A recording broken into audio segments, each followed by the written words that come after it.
So this thing that happened leading to the shot of this Ghanaian man had to do with protection fee. Government says it is pushing for justice for the deceased while also working on arrangements to repatriate the body of Bashiru Isaac to Ghana for burial. The government is also demanding a full, transparent and expedited investigation while calling for improved protection for Ghanaians living in affected communities. The South African government, in a statement, has rejected the government of Ghana's claims, saying the attack is believed to be extortion-related. Some more here, and the government has announced an increase in the daily feeding grant for learners with special needs in special schools across the country, raising it from 8 Ghana cedis to 15 Ghana cedis per child. The intervention, announced by the Ministry of Education, is expected to improve the welfare of thousands of vulnerable learners while reaffirming the government's commitment to inclusive education. For many children living with disabilities and special educational needs, the journey to acquiring an education has often been marked by financial challenges, inadequate resources, and limited support. One of the biggest concerns over the years has been the inadequate feeding grant for students in special schools. Stakeholders say the previous 8 cedis per child was insufficient to meet their nutritional needs. Responding to these concerns, the Minister of Education, Harry Nedrisu, has announced that the government has increased the daily feeding grant to 15 cedis per learner. Has also further increased that to 15 cedis. So feeding now in all special needs schools across the country, the grant has been adjusted upwards from 8 cedis to 15 cedis. Implementation is effective immediate from today. I know that some even started before today, but from today, now official, formal. Currently, there are 39 special schools across the country, with more than 20 operating as boarding institutions and serving thousands of learners with diverse disabilities. The minister also announced that beginning 2027, the government will allocate 100 million cedis annually to finance programs and interventions aimed at supporting persons with special needs. With Student Loan Trust, we have paid the tuition fees and accommodation costs of some 1,554 students. We enrolled in 65 public tertiary institutions for 2025-2026. A total investment of nearly 10 million Ghana cedis. But for the media, you quote me right, 9,812,000 Ghana cedis. When I say nearly, is what we have. In a related development, the Education Minister disclosed that the government has also made available 40 million cedis for the procurement of assistive learning materials to improve teaching and learning for students with disabilities. Now, a victim of Monday's flood is asking for the payment of compensation to persons who have been affected due to human-related activities. 70-year-old UK-based Ghanaian Yao Emisartha chastised local authorities for looking on while people he describes as miscreant built in waterways. George Quenin has the rest of the story. The flood situation in Klagon is dire. Some residents admit that the level of destruction is totally strange to them. 78-year-old Yao Chumberima is one of them. He has virtually lost everything. I've lived here since 2007. When I retired from London, I lived in London for 52 years, since 1972. When I came back to relax quietly, I've lived through June, July 20 times. This terrible flooding I've never witnessed it before. Because there were no encroachers at the back. But 2 years ago, I've seen some people come in the background. I don't know who gave them the permit to do what they're doing. They put up some structures. Illegally, I know it's illegal, but the assembly has the oversight responsibility to stop this nonsense going on. He is considering a possible suit against local authorities for allowing people to build in waterways. We want democracy to work. I live in London. I see democracy is driven by certain principles, the respect for the rule of law, independent integrity, and all that. But here in Ghana, I don't see one of it even working. People lie, integrity. They lie for money, and then they turn the other way around. So we are not making progress. After 69 years of political independence, Ghana shouldn't be going through this. His neighbor, Thomas Annan, who is based in the United States, has also been affected. A relief package may be coming in handy, but financial analyst and chief executive officer of Dealers Finance, Joe Jackson, is not excited about government support. Are we going to spend 350 million every rainy season? Are we accepting this and doing the same thing that we've done in times past, which is when the disaster happens, we talk, we cry, we bury, and then we just go back to doing the same things again? Part of it should go towards implementing those things that can be implemented. We sit there as citizens, and I'll start with us, and we throw rubbish into gutters. That must be done. That must be fixed. Penalties must be driven, and we should have our communities look out for each other to say this is wrong. Local authorities in this municipality have attributed this flooding to human-related activities. Just look right behind me, buildings on waterways. Should this persist, the worst could happen. George Queenan, TV3 News, Klagon, Community 19, Accra.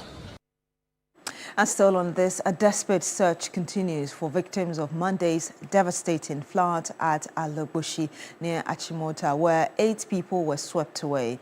Only 1 body has been recovered so far. Behind the grim statistics are shattered families, destroyed homes, and survivors struggling to come to terms with an unimaginable tragedy.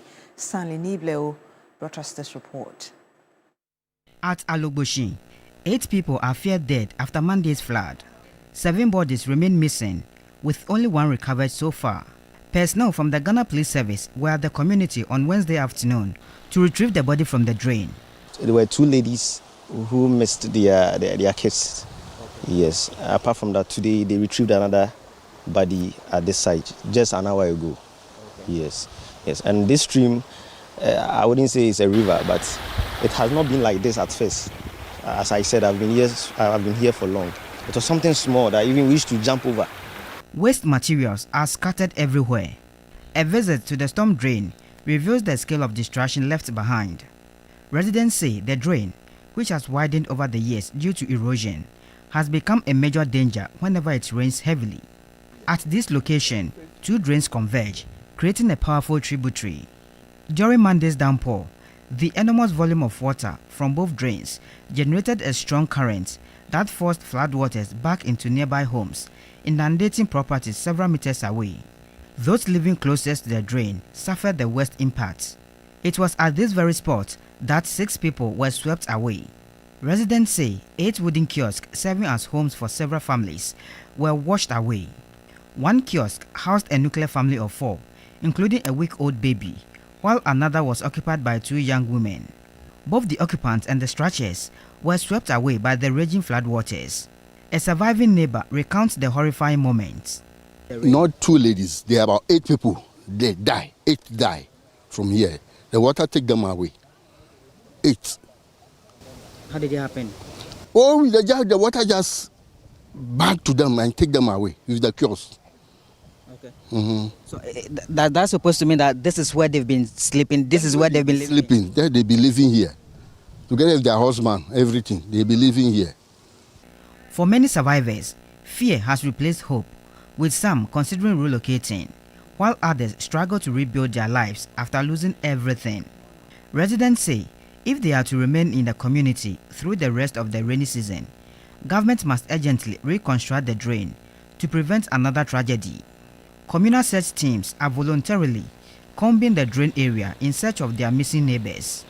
Meanwhile, the Minister for Gender, Children and Social Protection, Agnes Namu-Molati, and the National Disaster Management Organization have handed over relief items to Metropolitan, Municipal and District Assemblies (MMDAs) for onward distribution to survivors in affected communities, while commiserating with bereaved families. Earlier, additional relief items were presented to the Krowa Municipal Assembly for onward distribution to affected families and individuals within the Krowa municipality. We are doing not less than 4 affected municipalities in a day. If we can stretch to 6 and 7, we will do that. And so you prioritize the most vulnerable. And when I say the most vulnerable, I'm talking about children, persons with disabilities, pregnant women, and then the aged. Then you consider others. We know most are already vulnerable, and we don't want the situation to worsen because of the disasters. In Greater Accra, 22 of the existing 29 MMDAs were affected by the floods.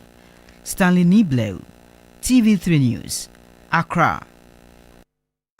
And later today, from 1:30 a.m., the next dawn, the Black Stars of Ghana will complete they actually have completed their last training session ahead of the crucial World Cup game against Colombia later this dawn, and that will be at 1:30 a.m.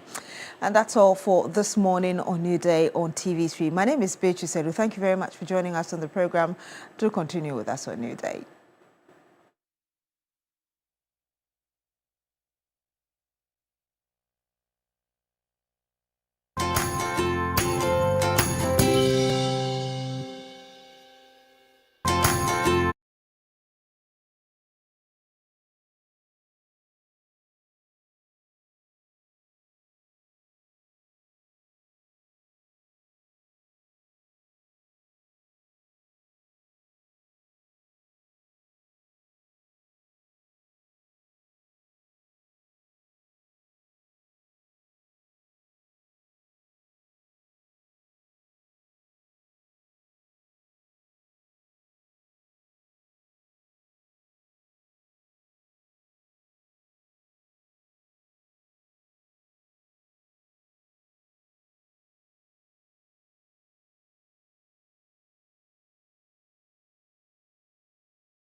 I am Bruce Samson Jr., a 26-year-old recent graduate of KNUST with a Bachelor of Industrial Arts.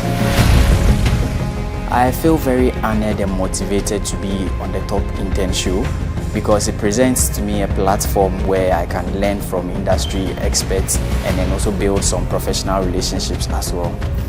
Being on the show, I deem it a great honor again to connect with like-minded people like myself and then to also build the necessary capacity to be ready for the job market afterwards.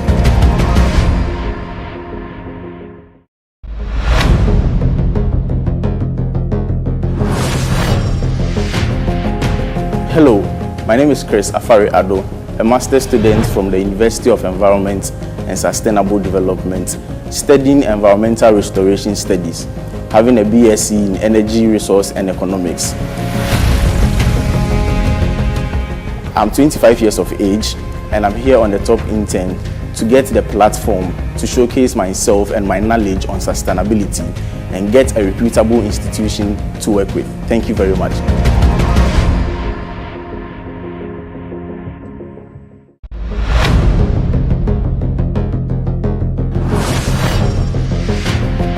Hello everyone, my name is Fafali Geja. I'm an old student of the University of Media Arts and Communication Institute of Film and Television, UNIMAC IFT. I studied broadcast journalism. And I'm here on Top Intern to learn more, learn how to do group work, learn how to build my career and also connect with others. And my expectation for the show is to win.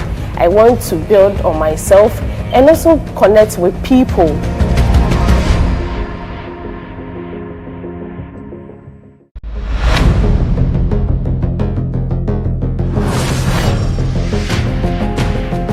Hello everyone, my name is Heavens Tacha Echampepra, a graduate from the University of Professional Studies Accra. I did BSc in Accounting.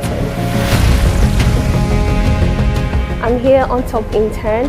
I must say I'm excited and nervous at the same time.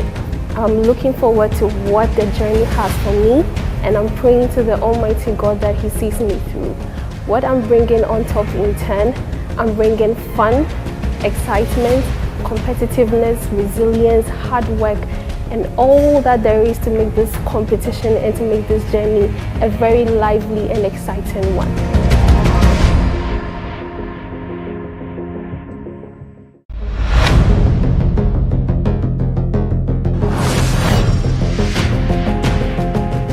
My name is Ishmael Dure Champon. I'm a graduate from the University of Ghana where I got my undergraduate degree in political science. Currently, I am pursuing my postgraduate studies in MPhil Political Science at the University of Ghana and another MA in Development Communication from UNIMAC GIG. I hope to bring on the show my readiness to learn, the humility to learn, to challenge myself, and then the acumen to easily analyze situations and give pragmatic answers.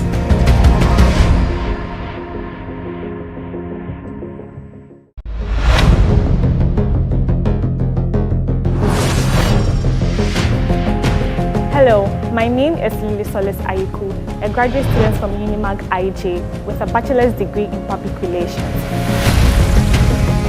I'm excited and nervous at the same time to be part of Top Intern because I get to meet and learn from experts from different industries which will help me on the job market. What I'm bringing on board are my skills and my goals, and being on a Top Intern is going to help me learn new skills to equip myself to solve societal problems.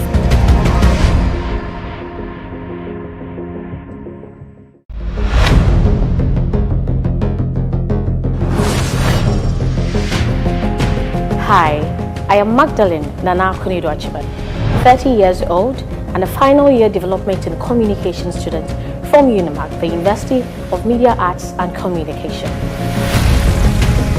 I have seen what Top Intern have done in the lives of its contestants. I am here for my skills to be honest, sharp enough to add my quota to the communication fraternity in Ghana and in Africa.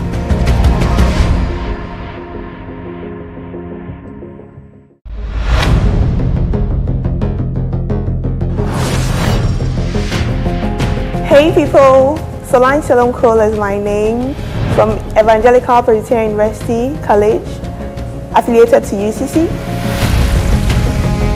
Excited to be on such a prestigious platform, Top Intern Season 3, and I'm most grateful to God Almighty. Me being here, I am ready to bring out my best of game, ready to learn, ready to impact the world at large. Expect excellence, expect exceptionality, expect that I bring you the A game on this show.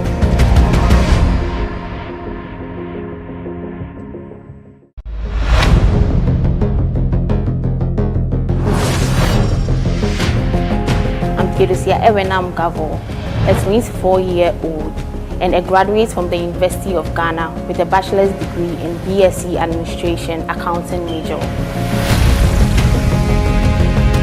I'm excited to be part of the Top Intern journey, and I see Top Intern as a platform that would help me learn, grow, and connect with new people that will help me build my knowledge.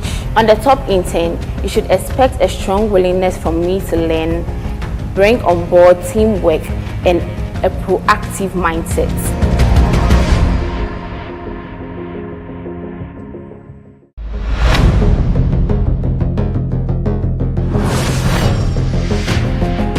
Hello everyone, my name is Vanessa Winam Banini. I'm 24 years old and a graduate in Actuarial Science from the University of Professional Studies. I'm really excited to be on the Top Intern show, and I know that there's so much for me to learn. I am here for the mentorship, to learn about the different industries, and to grow my skills as a leader and to influence others.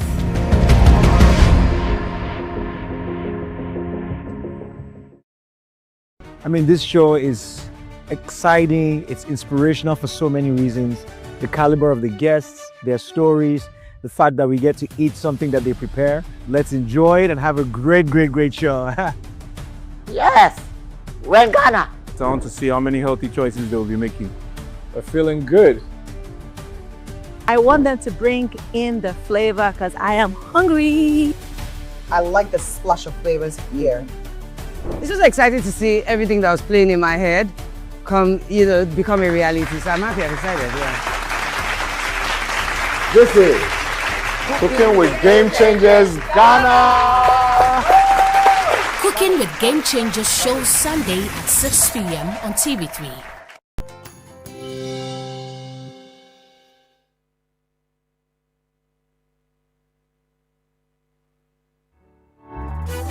Ladies and gentlemen.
Musician Kwame Eugene.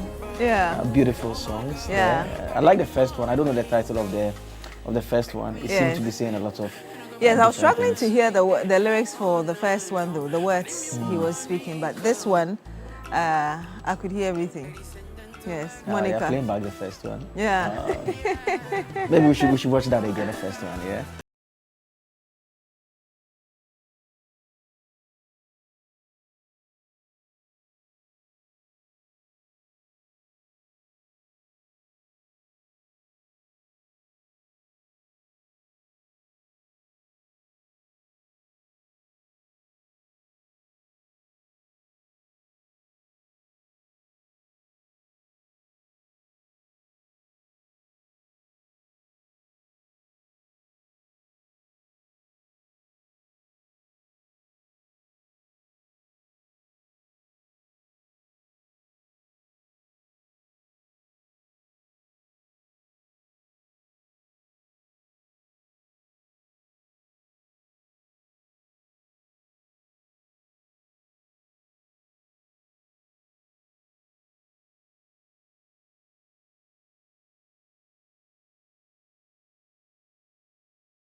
You are weighing him down. You have a car, you want to take his bike. Yeah.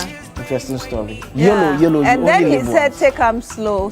Yes. Yeah. I would interpret it to be take it a day.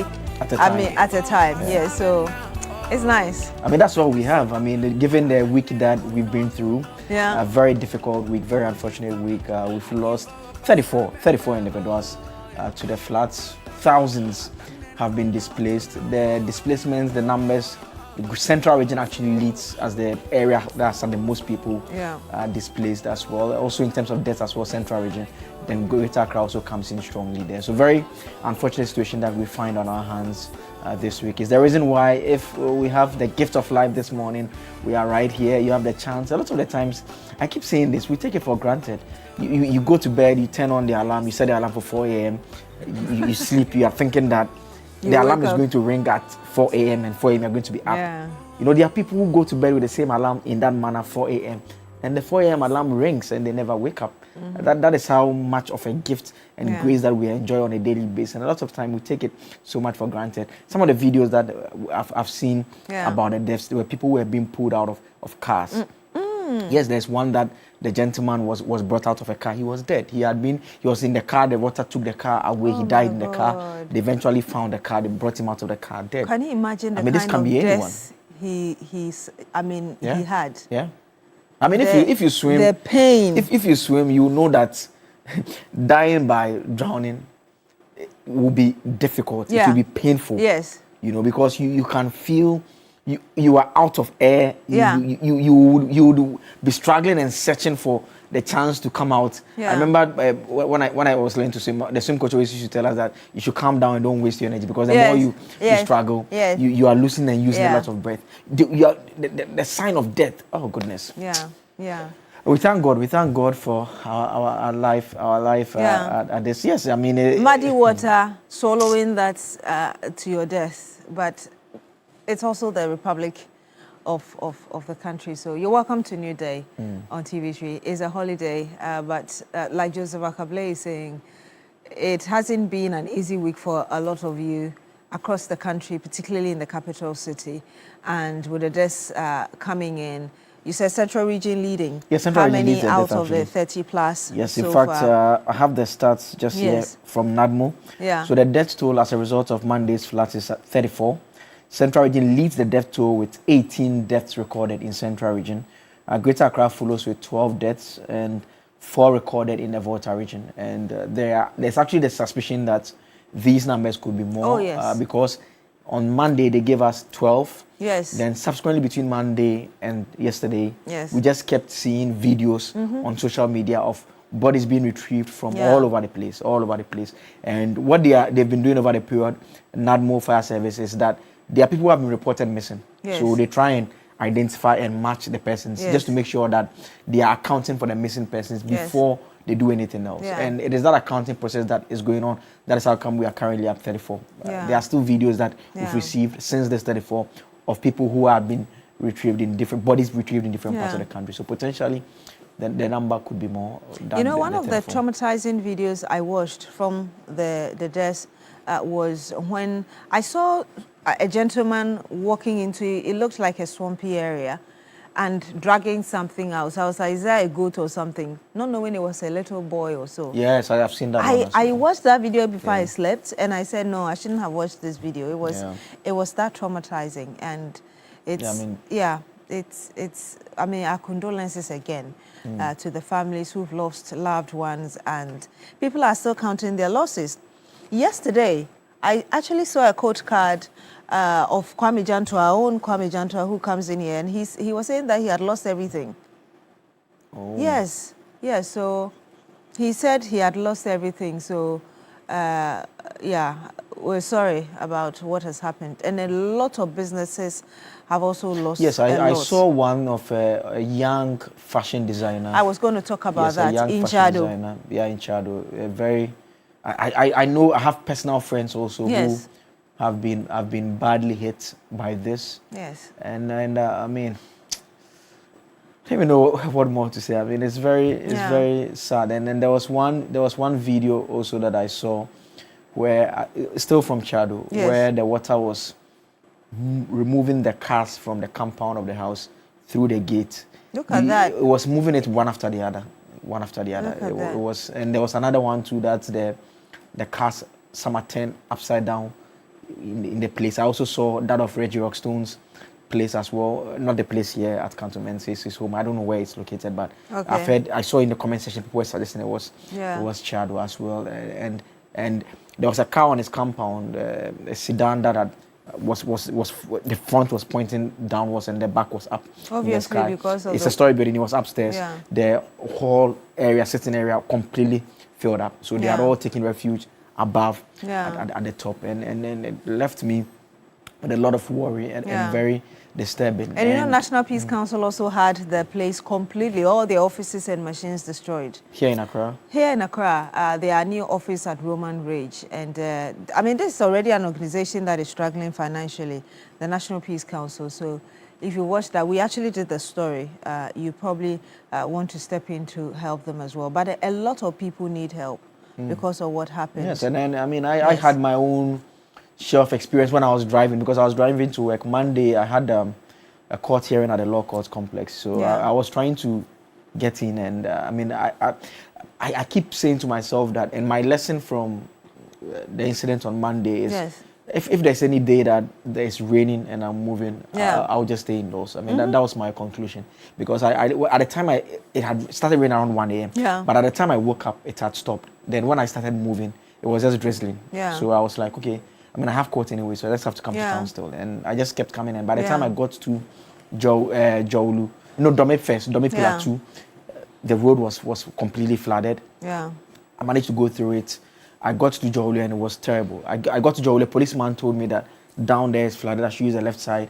I used the left side, it was flooded. I came back, used the right side, it was flooded. It was then flooded I parked by the roadside, and where I was parked was getting flooded all of a sudden. I saw way smaller cars passing by, so I decided to follow through. It was just dodging and moving, and it was just so crazy. And it was no surprise that the following day, the car had to go back to the mechanic. And because your car? Yeah, yes. Oh, wow. Yes, it had to go back to the mechanic. I mean, it was scary, because everywhere I turned onto, the road was filled with water. I mean, at the point when I was driving, it was so full. I suddenly, it just dawned on me that I was in the middle of a flooded street. Yeah. And then I was asking myself, should I go back or I should continue? And you see, I hear people saying on social media that you have to stop, you don't move. I was saying that I stopped. I found a place that was completely dry. At Jowlu, where the Right to Information Commission offices. I parked there, it was completely dry. Yeah. Within some few minutes, it was getting filled up. So I moved. Wow. I moved. I mean, a lot of the times, we find it very easy to point out that that's the safest thing to do. You remember the June 3 disaster in 2015? Yes. A lot of the people who died had taken shelter at that filling station. I mean, that was they had the gone to take saddest, shelter yes, at that filling yes. station because they thought that was the safest place, dry place that Yeah. they could. But they ended up dying. I mean, it's very unfortunate. You know, the point you made about, and I think that was one of the major points coming in, especially from the Interior Ministry, and it was really commendable when the ministry said that don't move wherever you are. That was the Tuesday. If you found yourself in a safe place, just remain there. Because the June 3rd issue, I was actually in the office then at Joy, and I remember I was working on a documentary. It was a Wednesday. Yes. And the documentary was going the next morning. And so I left the office after 10 p.m. And I remember when I was going, the official cars, because of the rain and some other stuff, so I had to take a taxi. It was flooded everywhere. There was a point that the flood waters nearly swept my taxi away going home. I didn't know how serious it was until I got back the next morning to do the 6 a.m. Yeah. And that was when I realized that apparently from 1 a.m., we had actually done the breaking news about what had happened and all of that. And I came to meet it around 4 a.m. the next morning. And so it's always advisable that you find yourself in a safe place when it's raining. But yes. It's a lot. That's one issue that would engage our attention this morning. We'll talk about the flooding situation. Government has released some 350 million from the contingency fund to provide some relief. We'll talk a bit about that and look at the next steps in terms of what should be done. There's also a disturbing Galamsey story from the Adansia Sokoa constituency agenda 111 hospital project. They are basically mining around the projects, the structures that have already been built and that threat. This hospital that we understand is not operational. So it's one thing that we are going to look at a bit later on. But in terms of this morning's segment, we can begin our conversation. Faisal Idris will be joining us, our correspondent in the Volta region, because there's some story that we can tell you right about now about vegetable farmers in the Anloga district of the Volta region are in despair as floodwaters have taken over their farms. Several hectares of onion and shallot beds have been submerged as farmers who cultivate lands along the Keta Lagoon battle the increasing water levels due to the recent rains. Farms in Tegbi, Achugbo, and many others along the Keta Lagoon have not been spared the devastating floods that have ravaged communities in the Angloga district in the last few days. Thousands of onion and shallot beds have been submerged in the flood waters, forcing an early harvest. I'm forced to harvest the shallots at this point because of the floods. I planted in May, and so I should be harvesting at the end of July. Now, in this situation, I can't even sell them because they are not mature.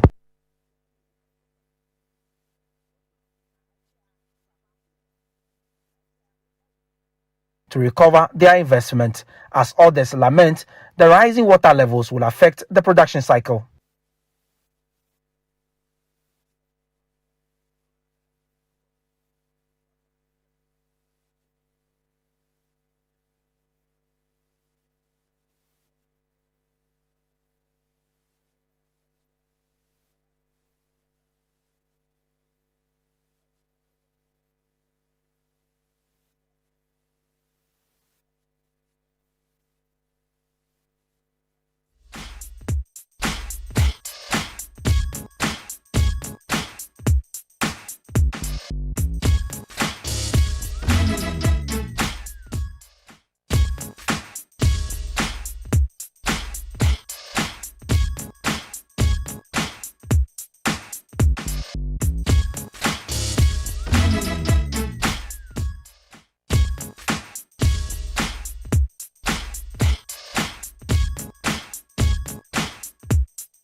And you're still here on Newday on TV3. Welcome to This Morning segment. And you just watched that report from our Volta regional correspondent, Faisal Abdul Idrisu, telling us of the devastation that onion and shallot farmers would have had to deal with because of the recent rains. The farmlands inundated. And Faisal joins us on the line now. He joins us by video call. Faisal, good morning to you, if you can hear us. Thank you for joining us. To yourself and my brother, Mike Tansel.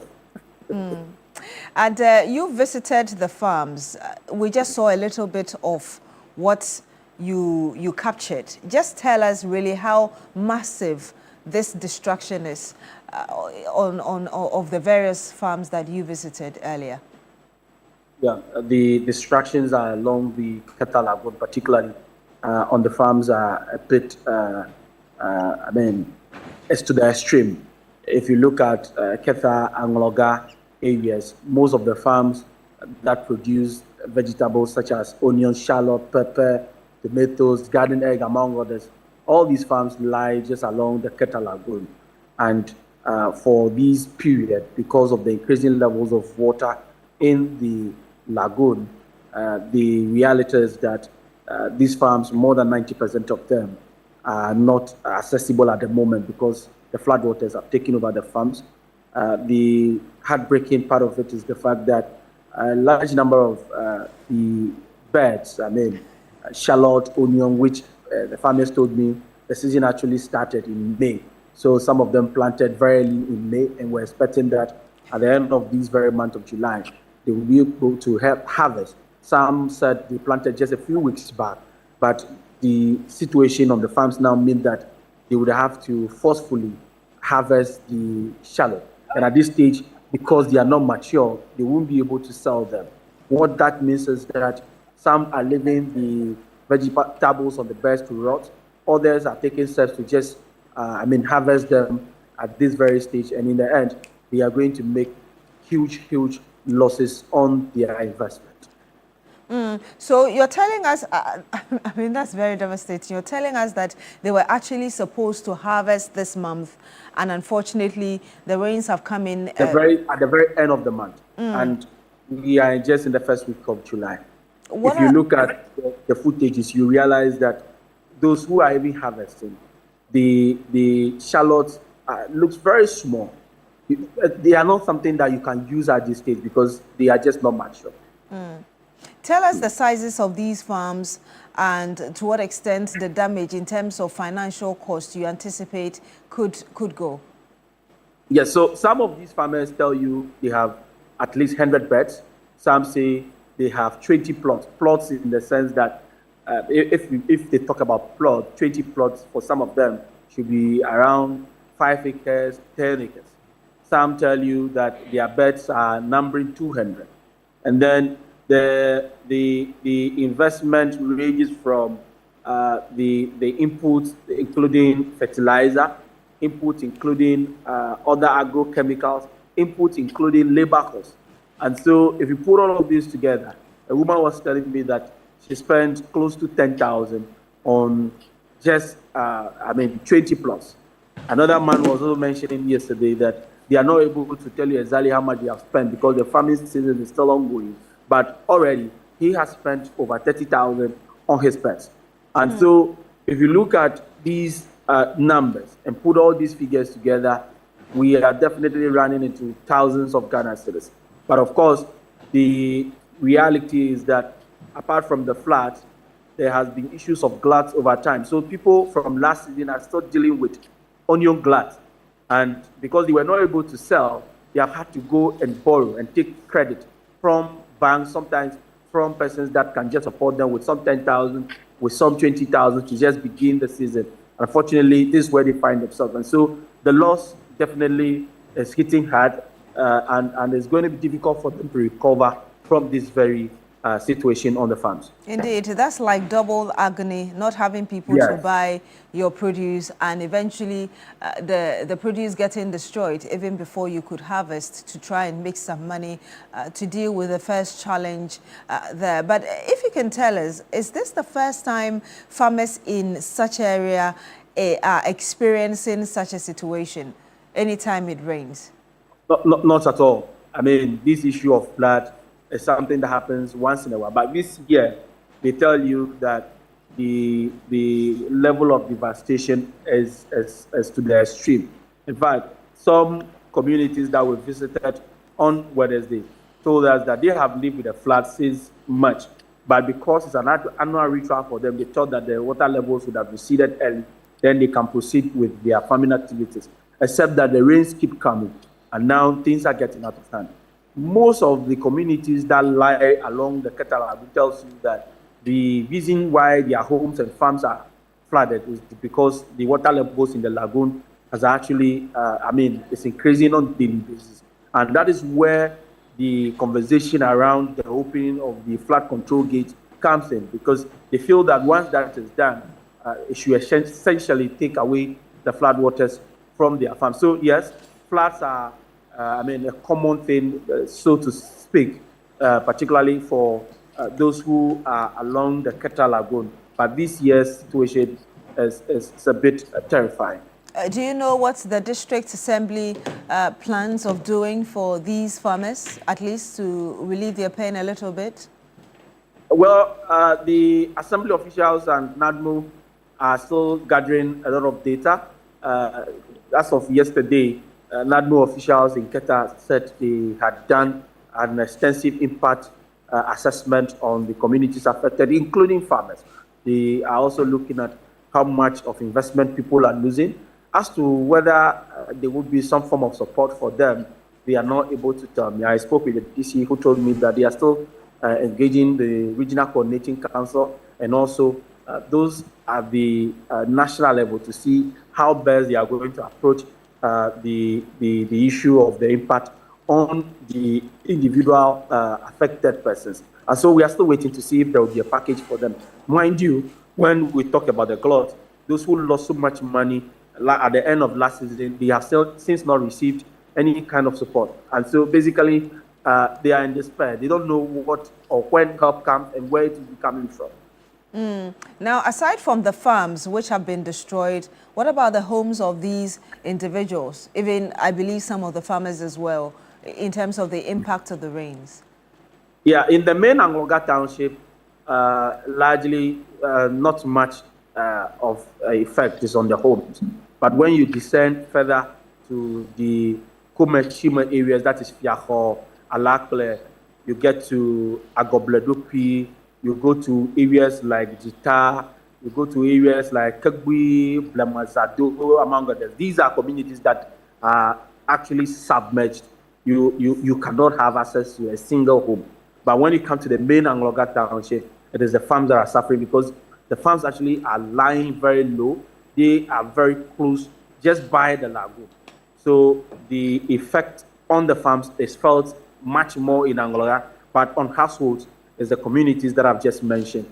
And in Angloga district, as of yesterday, there were 53 communities, 53 communities that we are told are actually devastated from the floods. The numbers we are told is over 28,000. That is the number of people that have been affected. I mentioned in my earlier report that 50 houses collapsed because they are not able to withstand the long floods.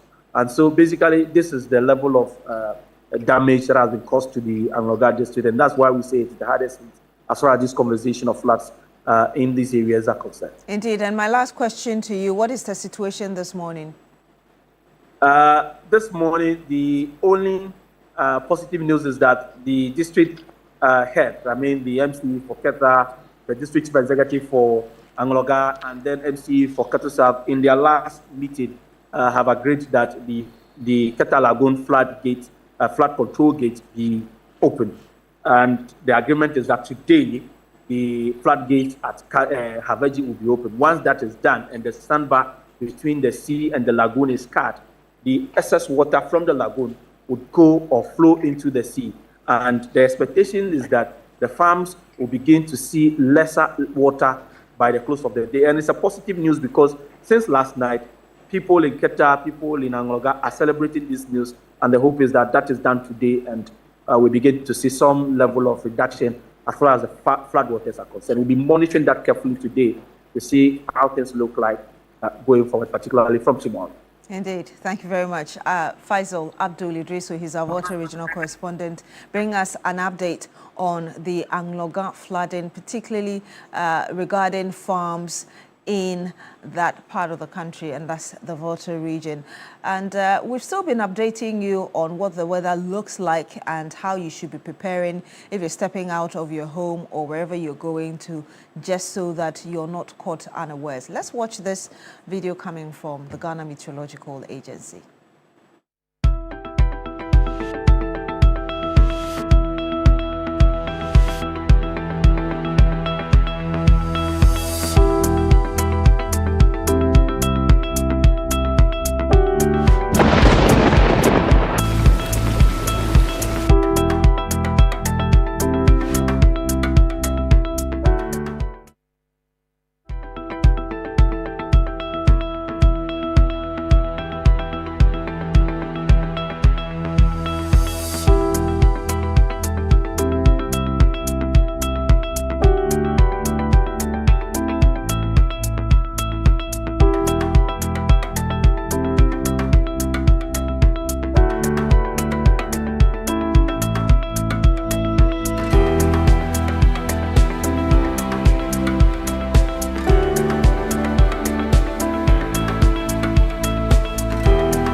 Thank you for staying with us here on Newday on TV3. It's time to bring you the very latest forecast from the Ghana Meteo Agency. And it's a forecast. I mean, yesterday I've seen a lot of jokes and comments on social media making the point that there had been a forecast that was going to rain yesterday. It didn't. And a lot of you are making all sorts of comments on it. I mean, it's a forecast, so it's a prediction. It's exactly what it is based on the available data. And that is what has been released this morning as well. And I would want us to pay attention to a couple of things here. So first will be what we have in the brackets here, the percentages. You will see rain over there.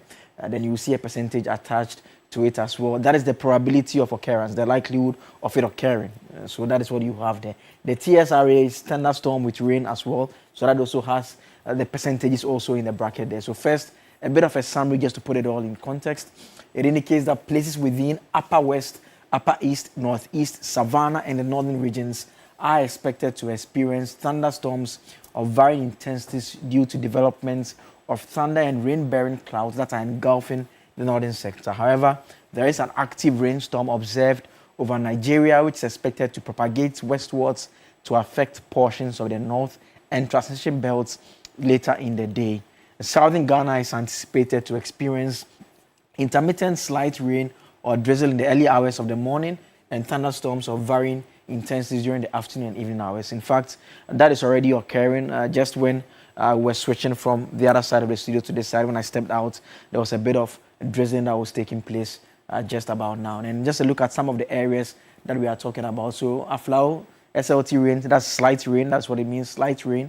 And you go over to the other side in terms of the evening and the probability that we are looking at. So it's just 40% there. The likelihood of it raining is 40%. With regards to the afternoon, the thunderstorm with rain is also 40% as well. So you can see it for the other areas. This information that is being published on our online portal is also available on the Ghana Meteo Agency pages as well, the X handle. You'll find this actually forecast also put out there. So you see the areas, Kaswa. So basically, most of the areas, Aflao and Loga, Accra, Kaswa, Winneba, Cape Coast, all the way to Axim, you see that the probability of the slight rain occurring is just within the 40% range.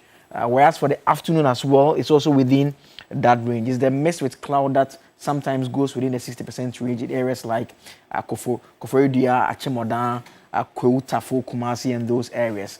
There are some areas that have basically a lesser likelihood, and we don't. Some of them even don't have any likelihood of rains at all, like Tamale, just likely to have the mist and the cloudy there. Will be mostly cloudy in those areas.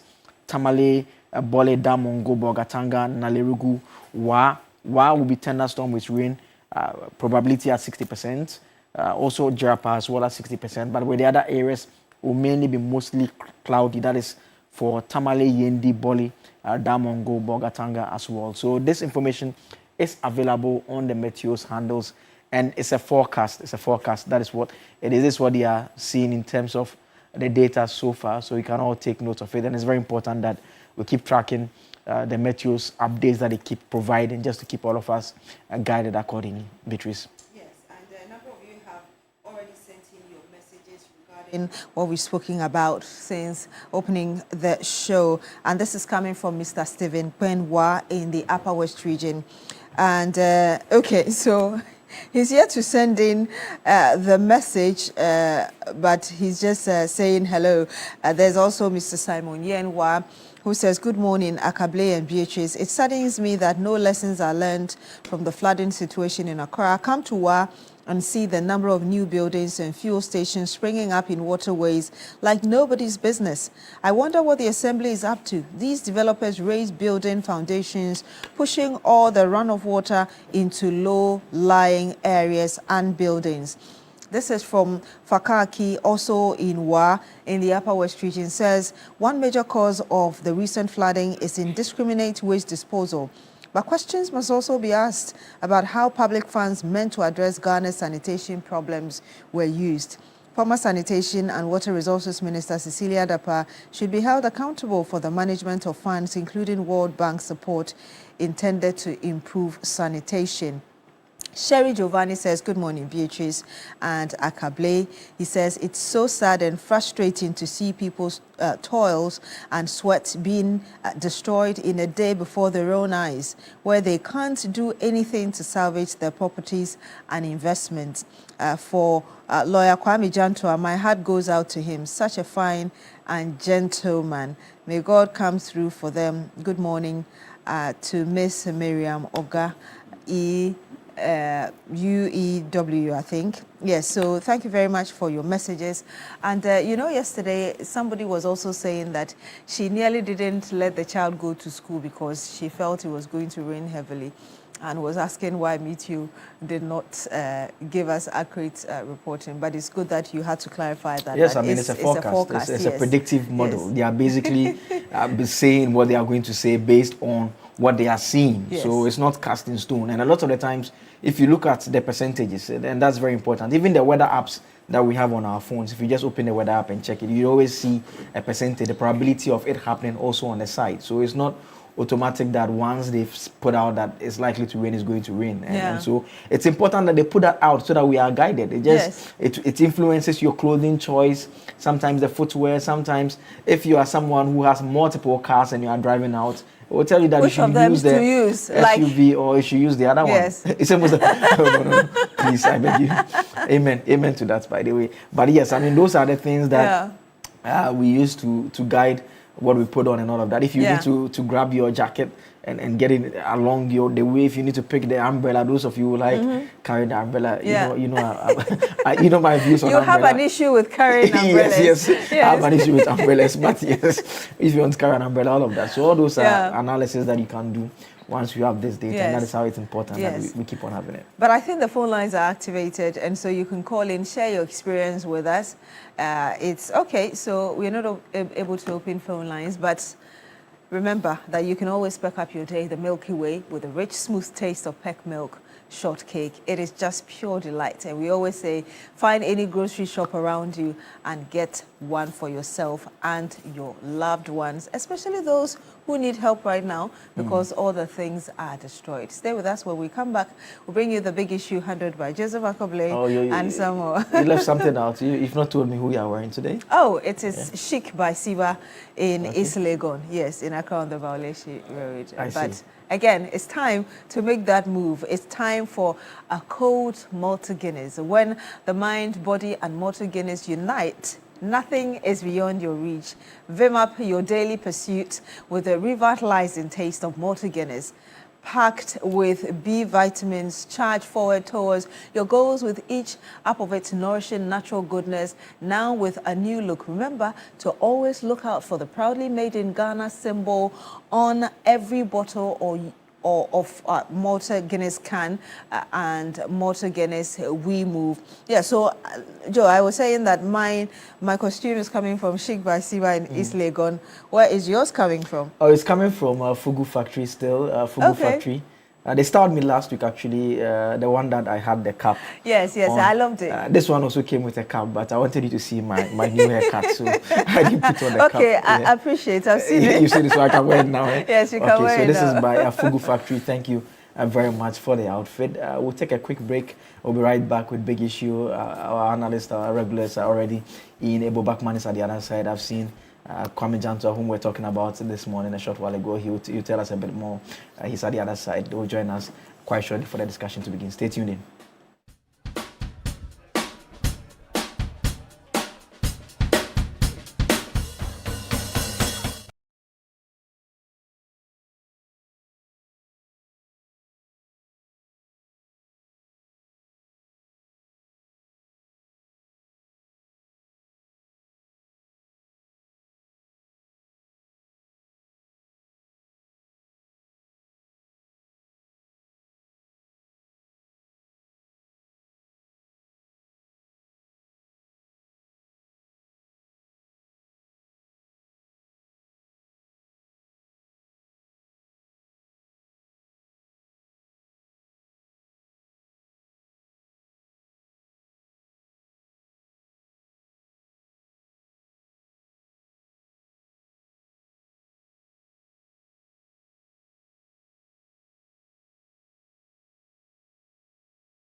Thank you for staying with us here on New Day on TV3. It's time for the big issue, and we'll start off our conversation this morning by looking at the issue surrounding the flood situation. Like we did indicate during the This Morning segment, the government has announced some 350 million has been released. We'll ask questions about what the next steps should be. But I want to share some stats with you as we have it now. And I'll share the stats with you shortly, and I'll let us watch a video clip from 1995. But before we do that, let me introduce you to my guest in the studio this morning. The first is, he said Naba from somewhere. I don't know which area he's the Naba from. I think he should be from Bogatanga. Senior, good morning. Abraham Maleba is here with us, Director General, National Road Safety Authority. Senior, good morning. Good morning to you. What's the problem with your description of me? I was trying to identify properly because initially when I saw you, your hat, if I can call it that, it was pointing upwards. It's now on your left side, on my right side. But the viewers didn't see that. What they've seen is what I'm wearing now. I'm telling them what I saw. When it was up straight, it meant that I've gone for a chieftaincy title, but I've not actually gone for a chieftaincy title. Okay. If it is at the back, means I have followers. You get it? And if it's on the side, if on the side, you are just an ordinary person in the society. So, and this humility as well. But if it's in the front, it means you are a warrior, and you can be tested because warriors will test each other to know who is more powerful. But the ABI, I know that you're always a warrior. You're from Bolga, right? Yes, I'm from the Upper East region, from Kologo. Kologo. In the Upper East region. I see. Last week you couldn't join us. Thank you for. I was watching the program from. No, I had gone last week. I had gone actually for a working visit to the Northern region and to the Upper East region on road safety matters. So whilst there, I saw my colleagues on the program. Yeah. I see. Also joining us in the studio is Kwame Jantua. Kwame Jantua is a member of the Convention People's Party. He's a legal practitioner as well. And we made reference to him during the This Morning segment that he had been affected by the flood as well. And on behalf of the team here, we are very sorry about that situation there. I mean, it's a very difficult time for all Ghanaians. A lot of people have been affected by the flood situation. Sometimes it's not just about what happens at the home. Even people are moving around. And a bit later when I share the stats with you, you see how things are looking as well. Senior, welcome and sorry about the flood situation. Yeah, at least I still have a roof over my head. Yeah. Some people living in kiosks, all washed away. Some woman, her house, her dream home house. I was listening to Joy News yesterday. Her dream home house, gone. So I thank God. And remember, these things are material. Yeah. They are material. So as difficult as it is, the one thing that really hurts me is my books. My books are all gone. That one hurts me because it's taking time to collect all these books and all this material. But hey, it's like, I said to myself, what if I died? Even my things there, somebody will take it over and just sell it. So we live on. But we have to create a situation where we solve this problem. We can't go on for 66 years and still the same old thing. Something has to change somewhere. Absolutely. Also joining us in the studio this morning, Ebo Bachman. Ebo Bachman is with UP as well, regular on the Friday belt. Ebo, good morning. In his Ghana jersey supporting the Black Stars, who will later be in action. Actually, tomorrow is 1:30 a.m., so it will be tomorrow. We'll be in action against Colombia. Thank you for supporting the senior national soccer team. Thank you for joining us. It is today, tomorrow. It's today, tomorrow. Eh? We'll start it today and finish tomorrow. I see. Yes. All right. What I want to do. Do you start it today? No, we'll go to where you're going to watch. Begin with Argentina match, then Ghana match. I see. So you're doing soccer from 6 p.m.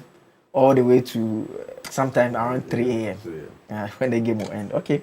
So what I want to do now is to share a bit of statistics with you, the updated numbers. So you remember on Monday we had a bit of numbers coming through from the Interior Ministry, also from NADMO as well. The updated figures that we got from NADMO yesterday on Ghana Tonight indicates that the death toll currently stands at 34 lives have been lost to this unfortunate incident that occurred on Monday.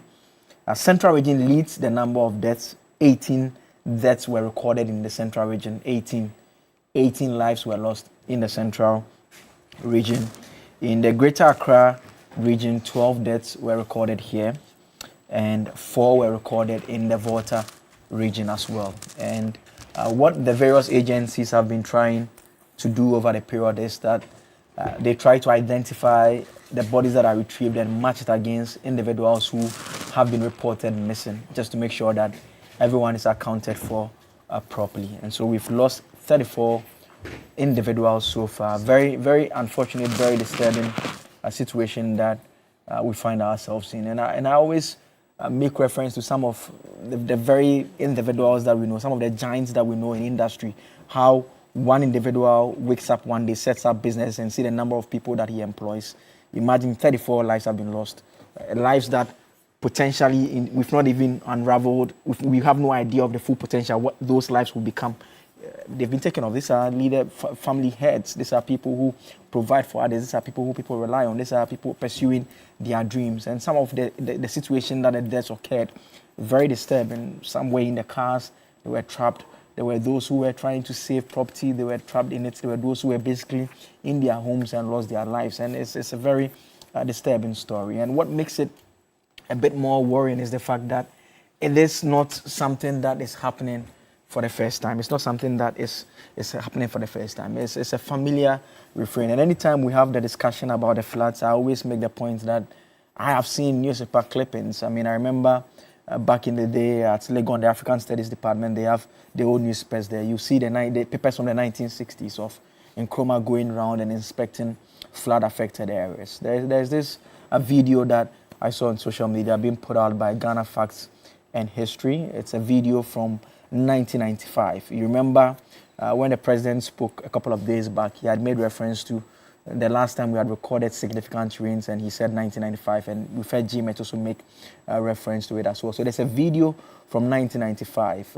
We'll try and, it may be a bit disturbing, we'll try and make it so that you can at least see what exactly is being shown. It basically captures Chairman Rawlings going around and inspecting flood-affected areas. And watch what is happening on your screen now. You see the similarity that is happening now. So let's watch the video.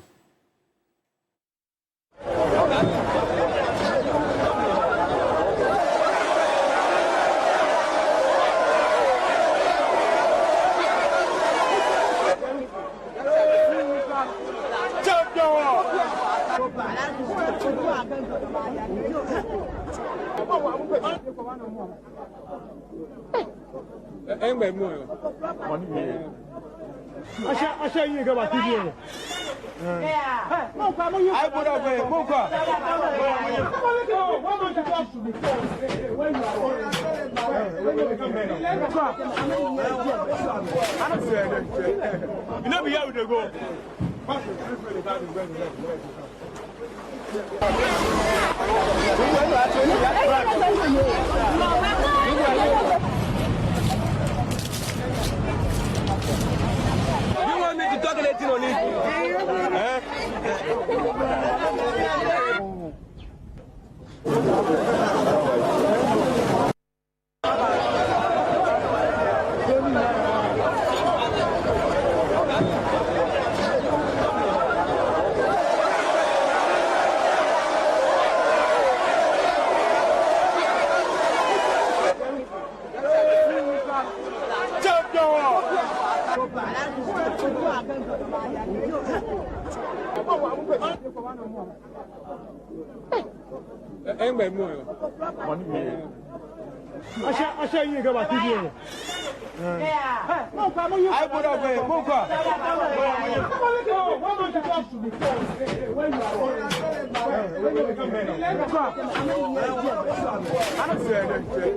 You know, we have to go.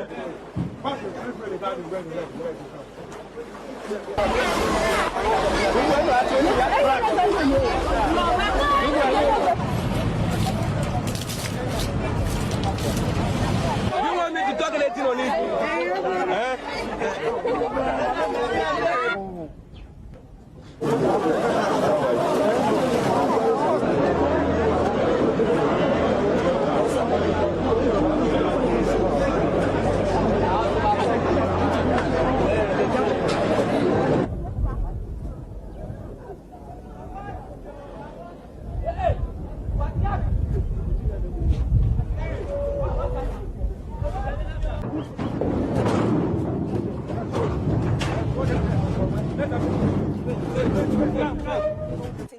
on the surface of the water. And whole loaves of bread, that could be estimated at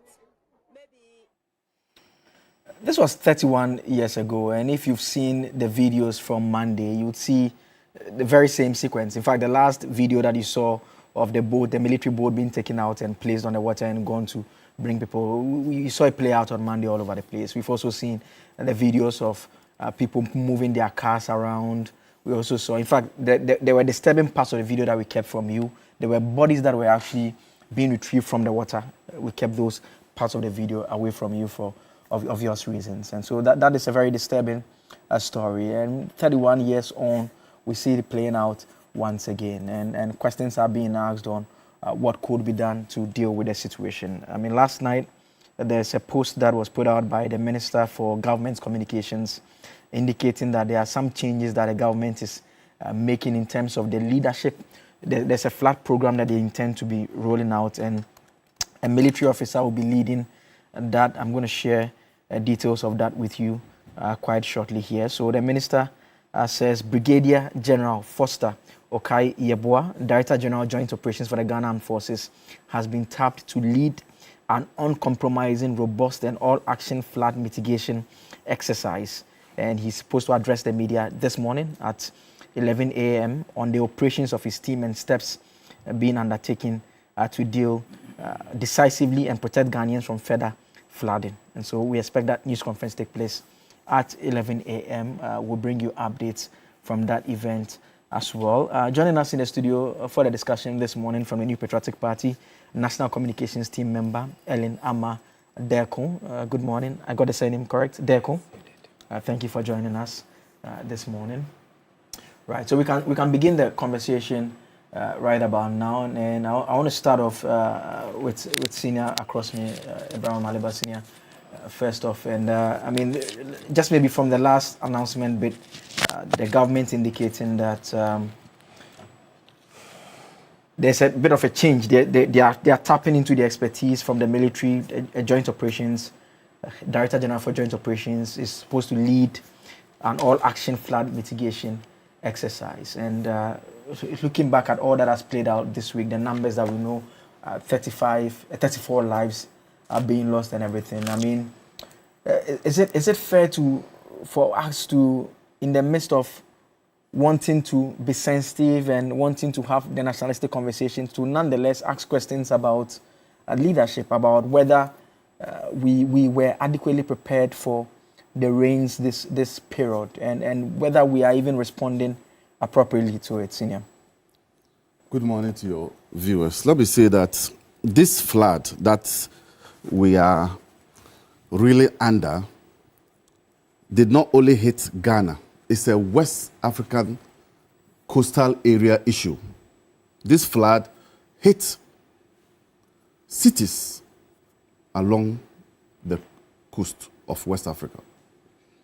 Abidjan was flooded, Lagos was flooded, Abidjan, Lagos, Togo, Lomé was also flooded. So what I don't know is either is Cotonou, whether Cotonou was also flooded. But the Atlantic coast, along the coast, cities along that coast were all flooded. And in Ghana, I'm sure you know, Volta region, some parts of Volta region were also flooded. Now, when you look at the amount of water that hit the West African sub-region, because we are all in the rainy season now, 174 millimeters of water. That is huge. So the point is this was bound to happen. I'm not going to take viewers down the lane of the situation of Accra, or where Accra is situated. We all know that it's a low-lying area. But could this have been mitigated? Not stopped. You can't stop it. Nobody, once again, no government could have stopped the flooding with the amount of rain that poured on the earth. But can you mitigate it? The answer is yes. what you are hearing about the change in the leadership of the anti-flood program is what we call post-flooding measures. So how do we now ensure that in future we don't bear the consequences as we are bearing today? That is the response with that committee. So that committee is now to work and look into the future. We need to understand that in this country, partisan politics, and I'm not talking about politics. Politics is what we eat and sleep every day. But when it becomes partisan politics has affected institutions to work properly. When I say institutions, I'm not talking about organizations. In public administration, when we say institution, we're talking about the laws, we're talking about the rules, we're talking about the regulations. The institutions are there. We have the NADMOs, but what is affecting NADMO or what is affecting the district assemblies from effectively implementing the laws? That is where we should look at, and that is where I say partisan politics. We are not bereft with organizations. And when Obama came here, he said that we need strong institutions. People thought he was talking about organizations. No. Organizations are what are called. Ministry of Health is an organization. Ministry of Education is an organization. But those are not the institutions. The institutions are the laws, even though the organizations can be part of the institutions. So why is it that we are unable, as a country, to implement our laws? And we have all manner of laws that deal with sanitation in this country. Okay? There's also a sense of entitlement where political apparatchiks and political party members begin to think that once their party is in power, they can benefit from wrongdoing. You know? So you have a situation where somebody will think that because the NDC is in power, I can build on a waterway. Because MPP is in power, I can build on a waterway. But I ask the question, did you vote that party into power to come and do the right things or to come and do the wrong things? You know, so it is important that this money that has been released to the NADMO, is that it? Yes. Yes. This amount that has been released to NADMO, we look at it from two ways. To deal with the immediate needs of the people. And now, immediately, what do people need? Clean water. What do people need? Temporary shelter. What do people need?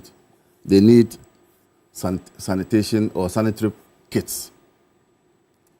So you deal with their immediate needs, and I don't want to hear what I heard previously, where if you don't belong to a political party, the resources that are being voted you will not benefit from.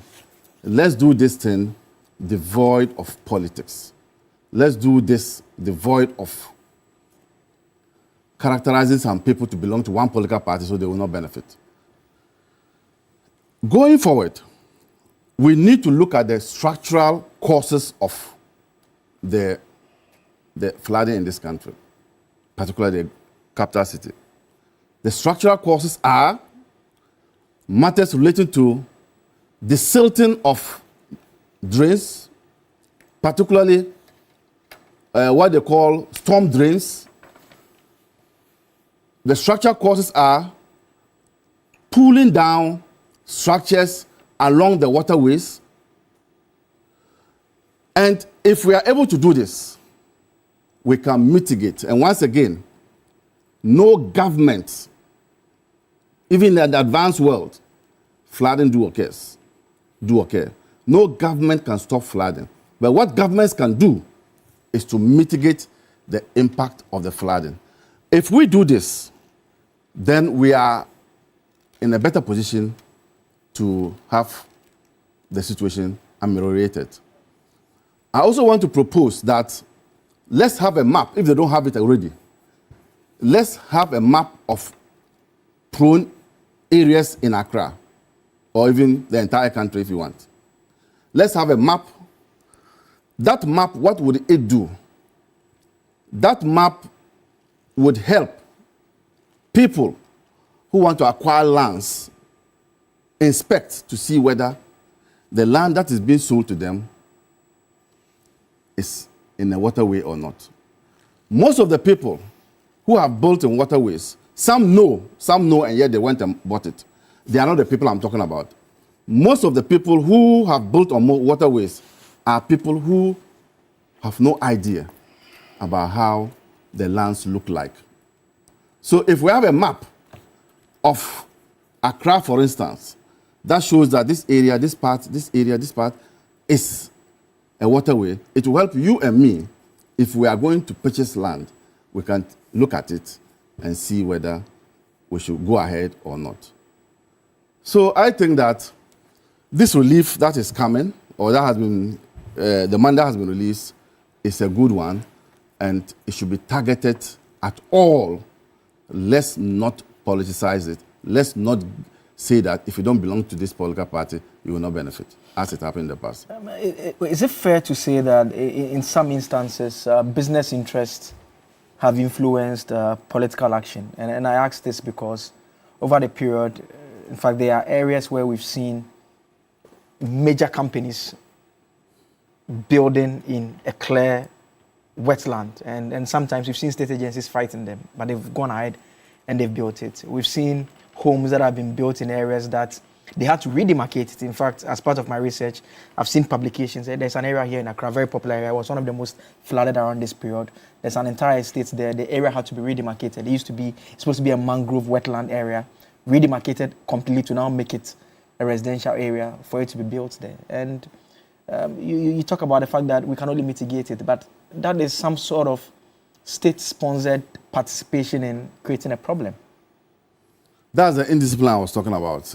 And what I meant by that is that people use their influence, either in government or connected to government, to circumvent the rules.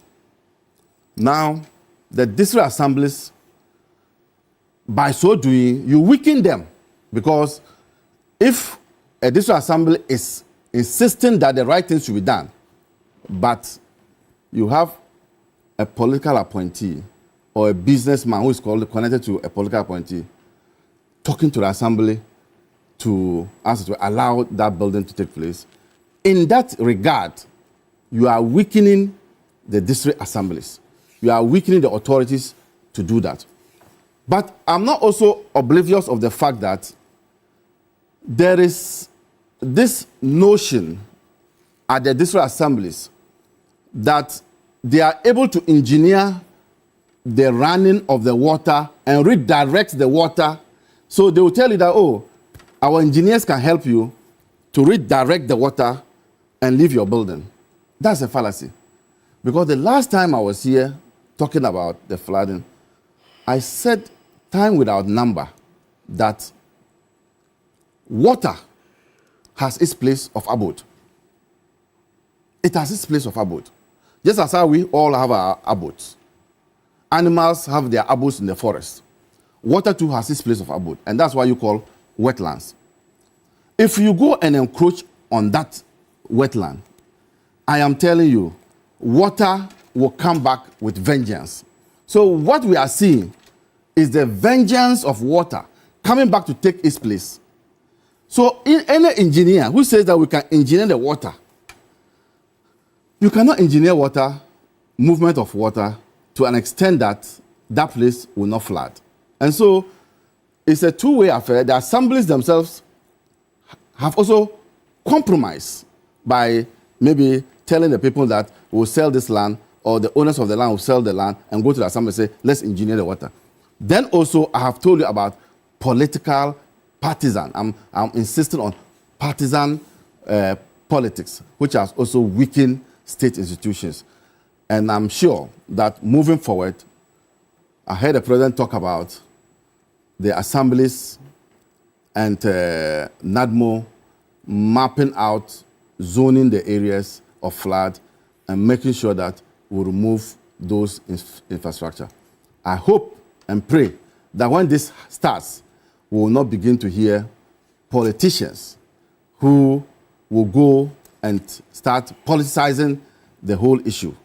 Because when the rains come and the floods come, they know no NDC, they know no MPP or CPP or UP. Okay. Let me come to Ellen now. And Ellen, the first question, generally, what do you make of what has been playing out since Monday? And secondly, what the responses of government and the state agencies have been? Would you say that they have been satisfactory? Good morning to our viewers. And my condolences to the families that have lost their members and people who have lost property, people who have lost money, buildings. It's not an easy situation. Yesterday I heard Mr. Jantua saying that he's left with one shoe. And you might find it funny, but it is not. When you wake up and there's water in your house. And that is the situation some of our citizens woke up to on Monday morning. They were in their home, they went to sleep Sunday night, comfortable in their beds, and they woke up and they were floating. Some had to take drastic measures to get them out of their houses. There are some videos I saw where a man's house had been flooded to the chest level and he was holding a baby and trying to get the baby to some people who were on the roof. And I can imagine what he had to go through to get out of the house to that space with a baby. And the baby didn't look more than 3 months. That is terrible. And then there was also the situation of a young man who said he had lost his wife, who had just given birth. The flood just carried her away. There was also another story of a woman who said 4 of her children had gone missing. These are the stories we woke up to on Monday morning. So it has not been, it's been a heavy week from Monday till now. And we're still dealing with it. Bodies are still being recovered and being found. Bodies are washing up to our shores. And so far you said 30. 34. 34. I don't have much. I think we'll find more bodies. In fact, the NADMO have told us that they think yes, will be more. There'll be more bodies. So we are not in normal times, and it's really, really terrible. You did ask whether I found the government's response adequate. Adequate, no. But there have been actions and inactions that I think the government could have done better. The first of it is why our president decided to fly around. And that is the only thing he has done for me, visibly. There's nothing wrong with flying around.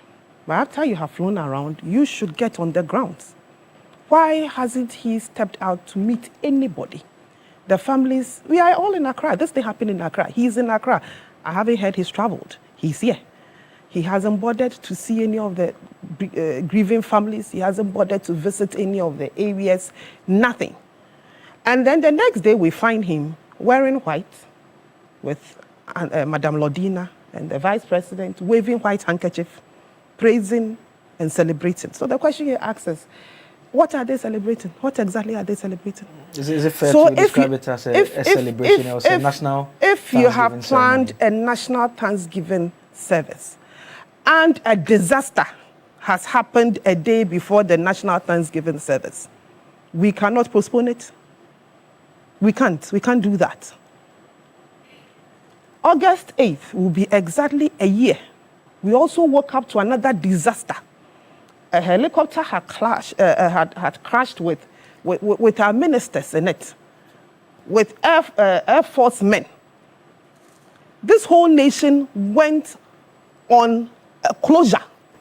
All of us decided to mourn the people who had died in the August 8th helicopter crash. All of us, everybody, businesses closed down.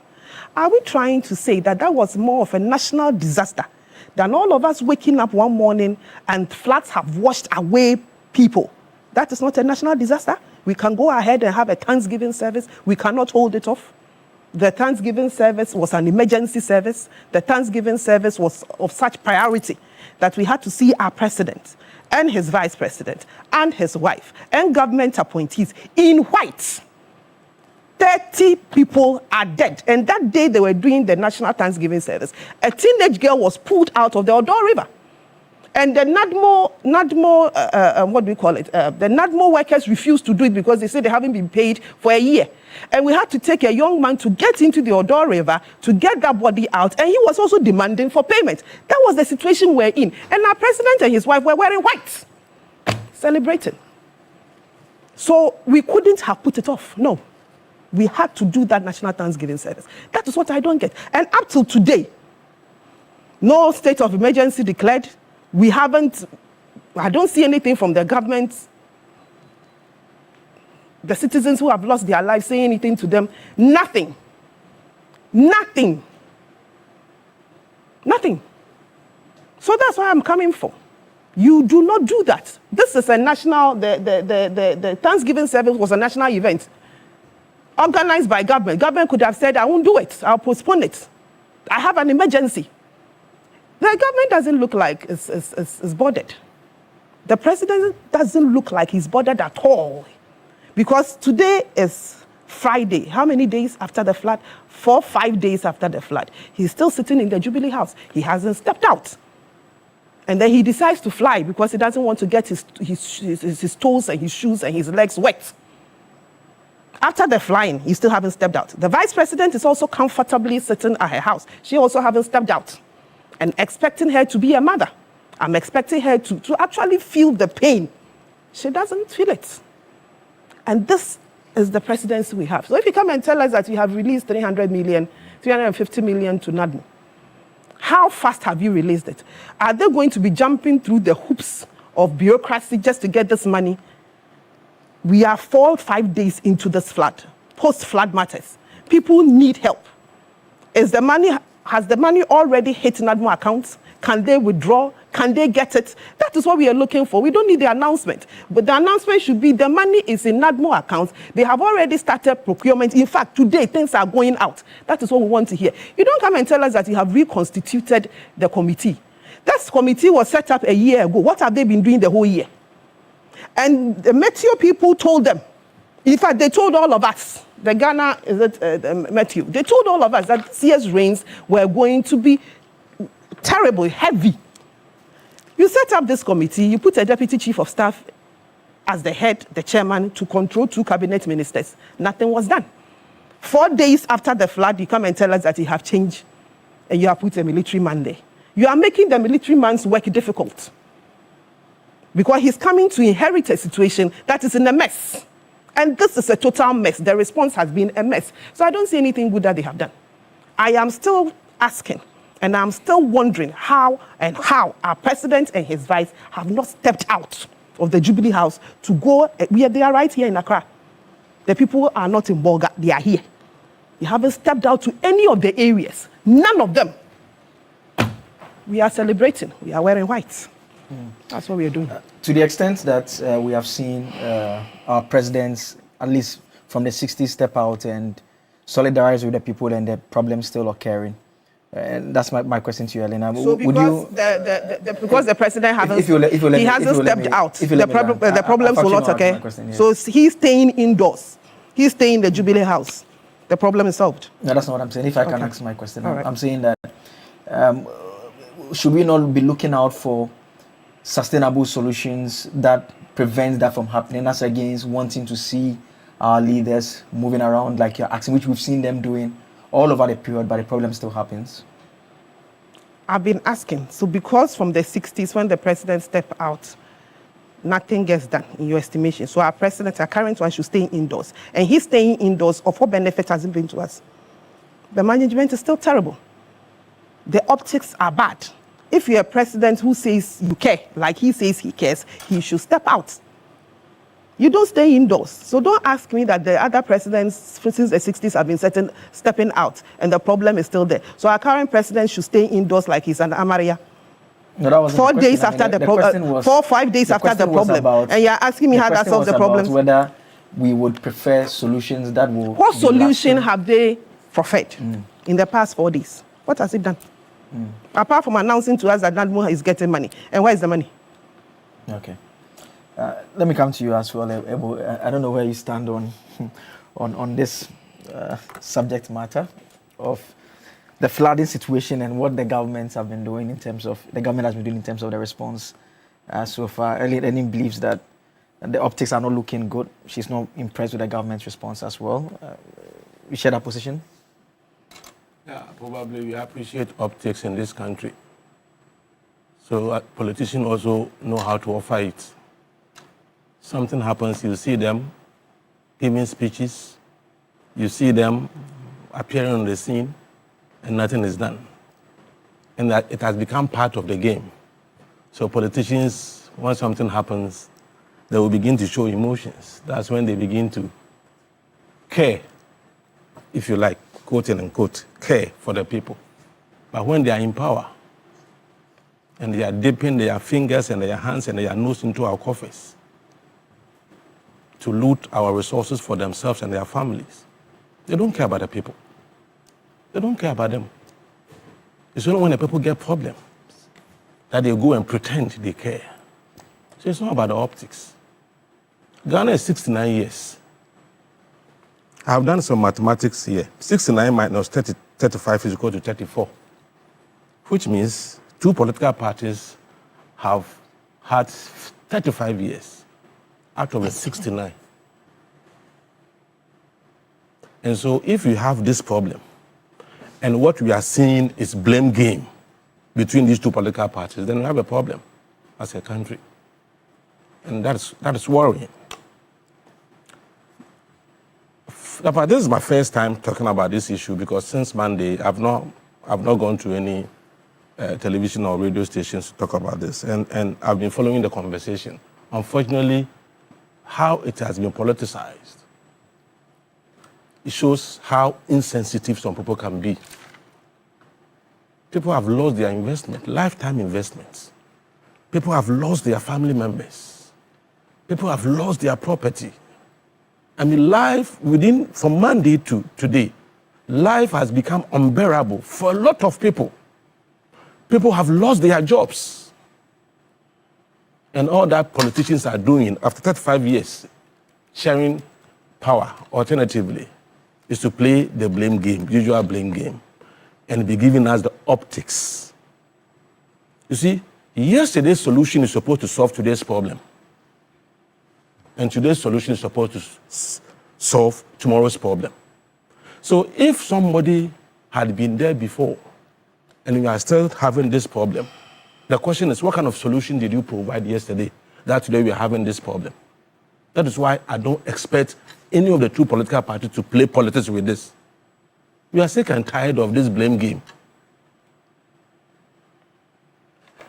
Whatever they did to solve this problem in the past, the result is what we have. Whatever was done since the beginning of Ghana, we've been exposed. Except that, you see, we've been having low, if you like, level of rainfall over the years. This big one has exposed. Anytime you have big one, we get exposed.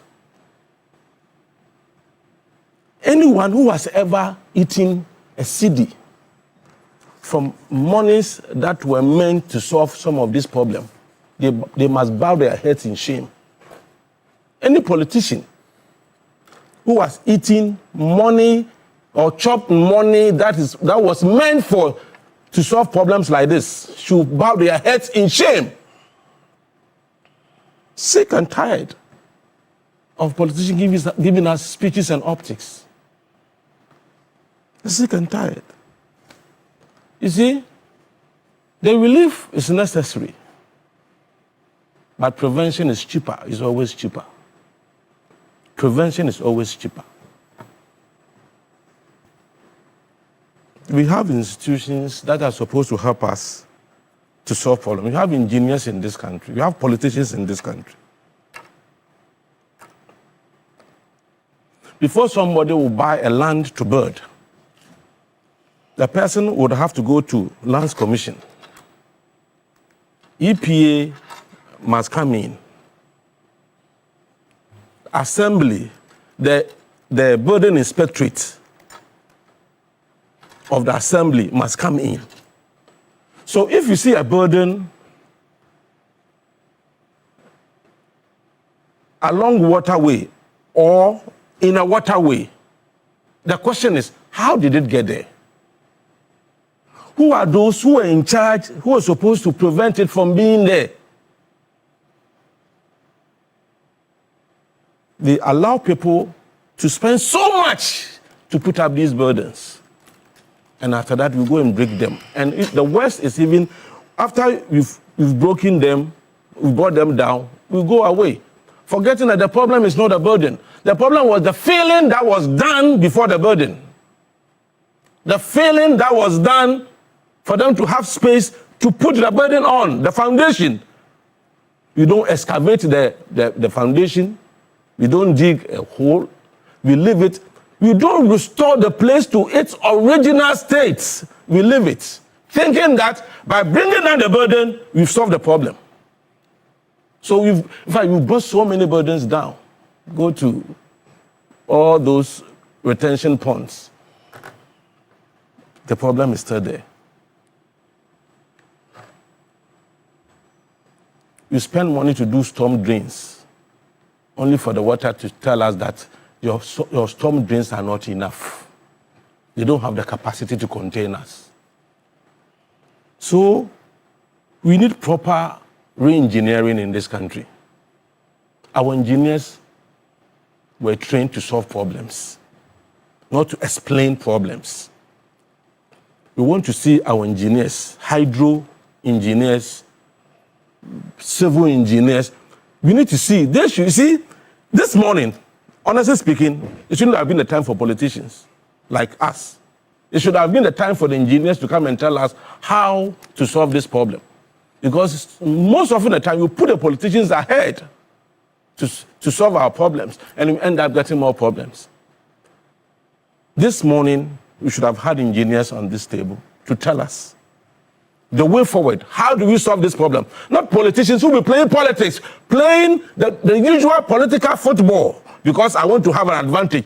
Because people have died, people have lost investment. So let me take advantage of it. Show empathy and sympathy, artificial, fake empathy and sympathy. It won't take us anywhere. Storm drains. We need storm drains. Proper ones. You see, I'm from Cape Coast. I lived my life from when I was born to secondary school level. It's only when I came to Legon and came to stay in Accra, went back and came back. I had never seen flood in Cape Coast. I had never seen flood. So when I heard there was a flood in Cape Coast, UCC, all the places, I said to myself,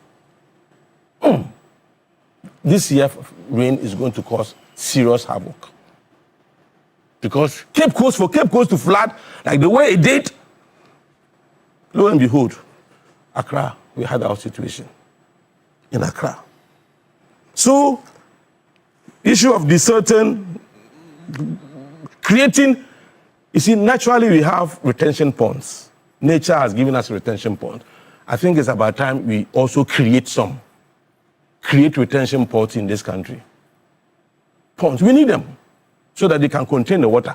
I'm told we have this, the lawyers will tell me, we have laws in this country that say that if you are building a house, the compound should not be paved or should not be covered or something like that.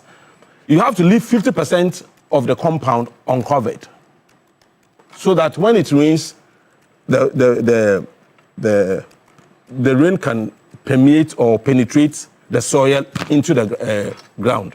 But because most of the houses, they are either tiled or they've put concrete on it, the moment it rains straight, who is in charge? Who is to make sure that that burden whatever regulation or whatever is adhered to. Who is in charge of that? Engineers. Engineers. We send you, some of you have even gotten scholarships to go and study engineering. Please, your duty is to solve problems, not to explain problems to our politicians. We give you our power, our resources, everything, so that you lead us well, so that you help us prevent some of these things from happening. Please, if you look at the cases that have come up, the corruption cases that have come up, the amount of money involved, and the way we have wasted money in this country, and the fact that you went to the World Bank to take 350 million to come and solve this problem. Are we a serious people? You went to the World Bank to take a loan of $350 million to come and solve this problem. When you yourself, you've wasted money in this country. You could waste $97 million to create a hole. Then you go to the World Bank to take $350 million. Are we all right? Look at the money involved. The money you've wasted in this country. The money people have looted in this country. And after that, when these things come, instead of them to even provide alternative solutions, they'll be playing games with us. Politics as usual. I think Ghanaians have not been angry enough towards politicians. And I believe that moving forward, if politicians don't take care, they will live to regret it. Let me come to Mr. Jantua now. And in the course of this whole discussion on flooding, and there's one agency that I'm sure a lot of you will be surprised it even exists. It's called the Ghana Hydrological Authority. It was set up in 2022 when Parliament passed the Ghana Hydrological Authority Act 2022. The Act number is 1085, Act 1085. The long title of the law is an act to establish the Ghana Hydrological Authority to regulate the delivery of hydrological services for planning, design, execution, operation, and maintenance of flood control mechanisms, works related to coastal engineering, sewage, drainage improvement, river development, operational and applied hydrology, and to provide for related matters. In fact, when you go to the objects, one of the objects is under Section 2 of the law, flood control mechanisms. Basically, that's what they exist to do. They exist to promote and regulate flood control mechanisms, coastal engineering and drainage improvements and all of that. So I was curious about whether it's actually been set up. Yes, it's been set up. They actually there's a website that's available. If you go online, you see it. There's a whole management team. There's a CEO. There are deputy directors. I see engineers all over splashed on it. I mean, in all of this, I've not seen or heard from them with regards to what is being done exactly. But I mean, Senior, once again, we have very good laws. We set up all the nice institutions, but we keep getting the same results over the period. Good morning. Good morning. Akable, listening to all my panel members, I'm not Thomaso. I'm not Thomaso. And you know why? When you see the force of water coming at you, the force of water breaking your door, and you standing trying to hold the door so that the water doesn't come in, but the water forces to come in, you ask yourself, who is here to help Ghanaians?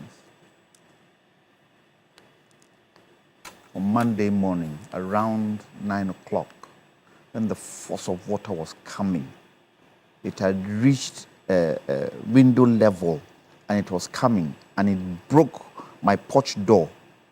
And there I was standing, trying to hold it so that water wouldn't seep through. It wouldn't even give me the chance. It was like an armed robber coming to your house and forcing to want to break your door and come in. That experience, nobody should go through it. Nobody should go through that experience. The force of water and the anger of water is something nobody should go through. And then the water starts coming in, and then you're helpless. You can do absolutely nothing. And you see the water now getting into your rooms. and then it settles, and you see the level. And all you can do is wade through. All you can do is wade through. You cannot collect, you cannot talk to it, you cannot, but it settles. It's an experience nobody should go through. And if you haven't gone through it, you would not understand its intensity and its impact. It took me 7 hours to clear the water out of my sitting room. Bedroom hadn't. When we finally cleared everything, the silt and the mud.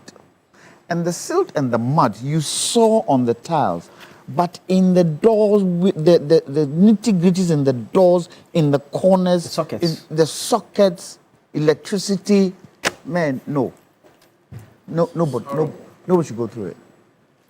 You need to be strong to be able to withstand the impact of that.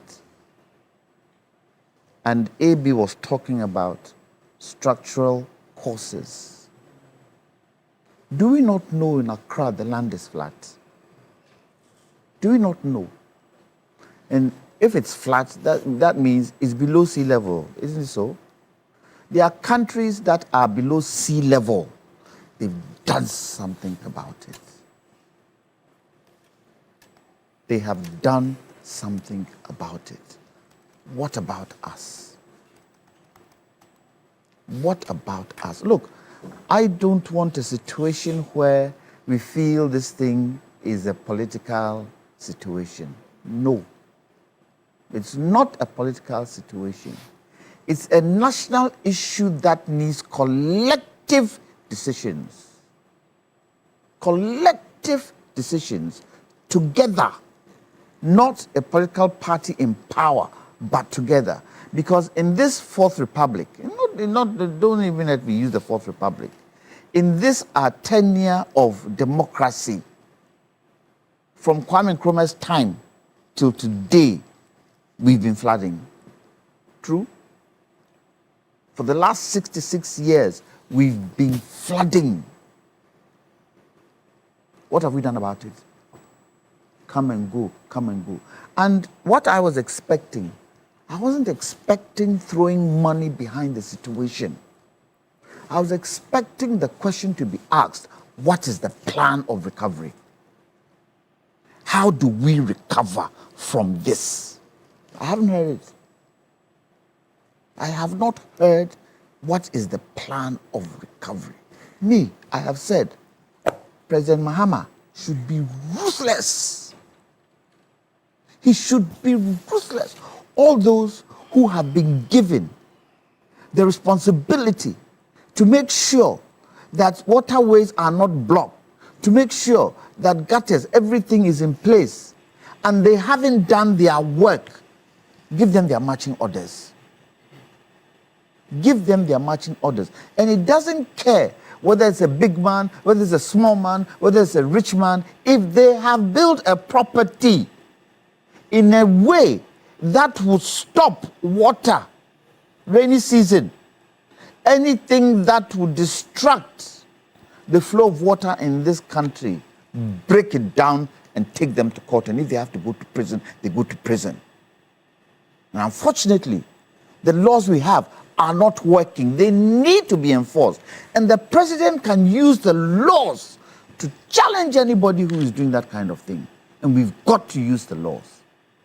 We've got to put the partisanship thing aside. President Akufo, do you not experience flooding? President Akufo, do you not experience flooding? President Mahama, has he not experienced flooding? President Rawlings, did you not experience flooding? President Mills, did you not experience flooding? What are the existing presidents who are still alive doing about this? Ghanaians need to see unity in a national situation like this. Unity. And that unity starts from the top. It doesn't start from the bottom. It starts from the top. And I expect Comrade President Mahama to call those people who handle this country in terms of decision making, in terms of those we go to when there are challenges to solve problems. Come, sit, let's solve this problem once and for all. Let's solve this problem once and for all. And if it calls, and you think because of partisanship, you will not come and sit around the table, then we know who is for this country and who isn't for this country. We cannot go through this particular situation again. What happened June 4th? It was June 4th, right? June 3. June 3. Yeah. What happened? Have we learned from it? Can you imagine if ECG did not turn the lights off? Can you imagine this particular disaster with fire? And when the water was coming into my house, and it was coming, you know one thing that came to mind? I asked myself, so if unfortunately during this storm we have an earthquake, what happens? What happens? And this is where we should be able to look at flooding, to look at earthquake situation, and start educating Ghanaians as to what should be done when we are faced with it. It doesn't look as if we're doing that. Now, I'm going to talk about a pertinent issue that happened years ago, which is affecting us today. You're a Ghana, are you? No. Who is Ghana around the table? I'm sure. Huh? You speak your Ghana. I want to ask the question. If you speak Ghana, I'll be lost too. I want to ask the question. Maybe Amma will be able to tell me. Why did the guy's name Jolu Jolu? It's a big river. What is the meaning of Jolu? Big river. A big cup. Huge. Huge. Container. That does what? Contains water. They named it for a particular reason.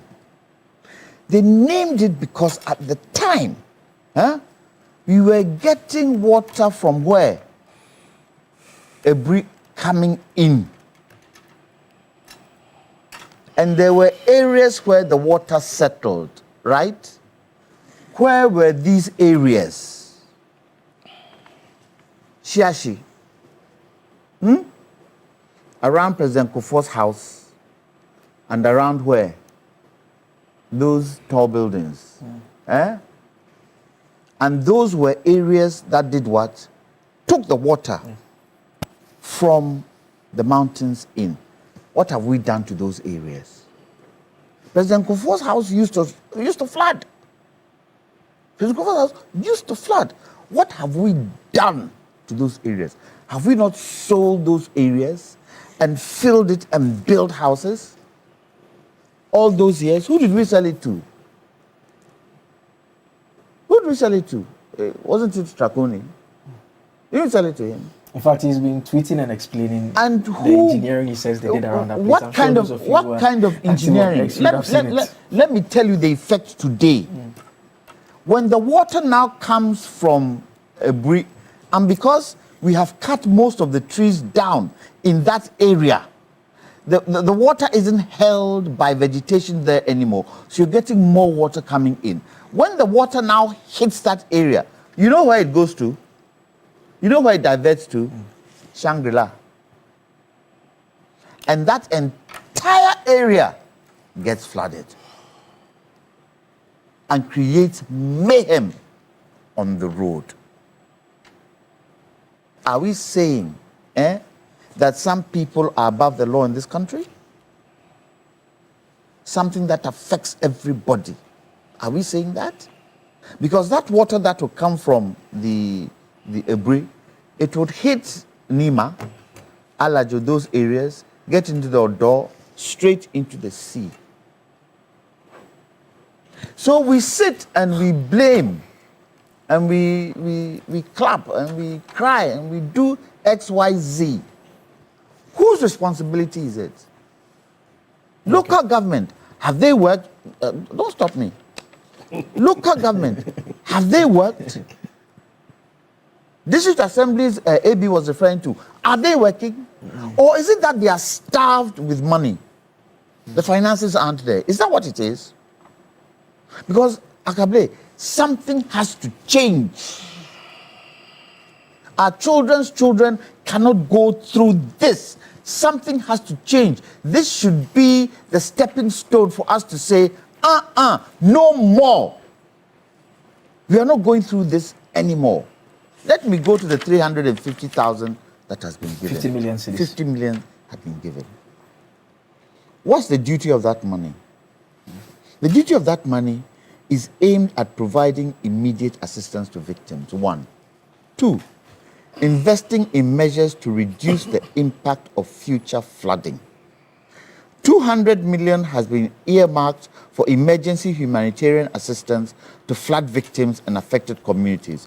150 million has been allocated for flood mitigation projects designed to reduce the frequency and severity of flooding across vulnerable communities. Who is responsible to make sure that this happens? How are we going to disburse the money? Because what I don't want to hear, 6 months down the line, we are setting up a commission to investigate the 350 million because it wasn't used well. I don't want to hear that. I do not want to hear that. And if the president, in his wisdom, has put 350 million up front, what's the plan next? But let me also ask, we are all equal in this country, aren't we? Aren't we all equal in this country? What happened in 2023? What happened in 2023? Was there not an Akosombo spillage? Weren't people flooded out? Have we paid them? Have we found money for them?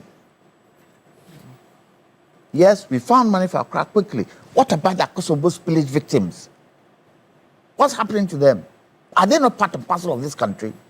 So I thought, when I heard the president say that, I thought it would encompass all flood victims at least, because they have suffered also.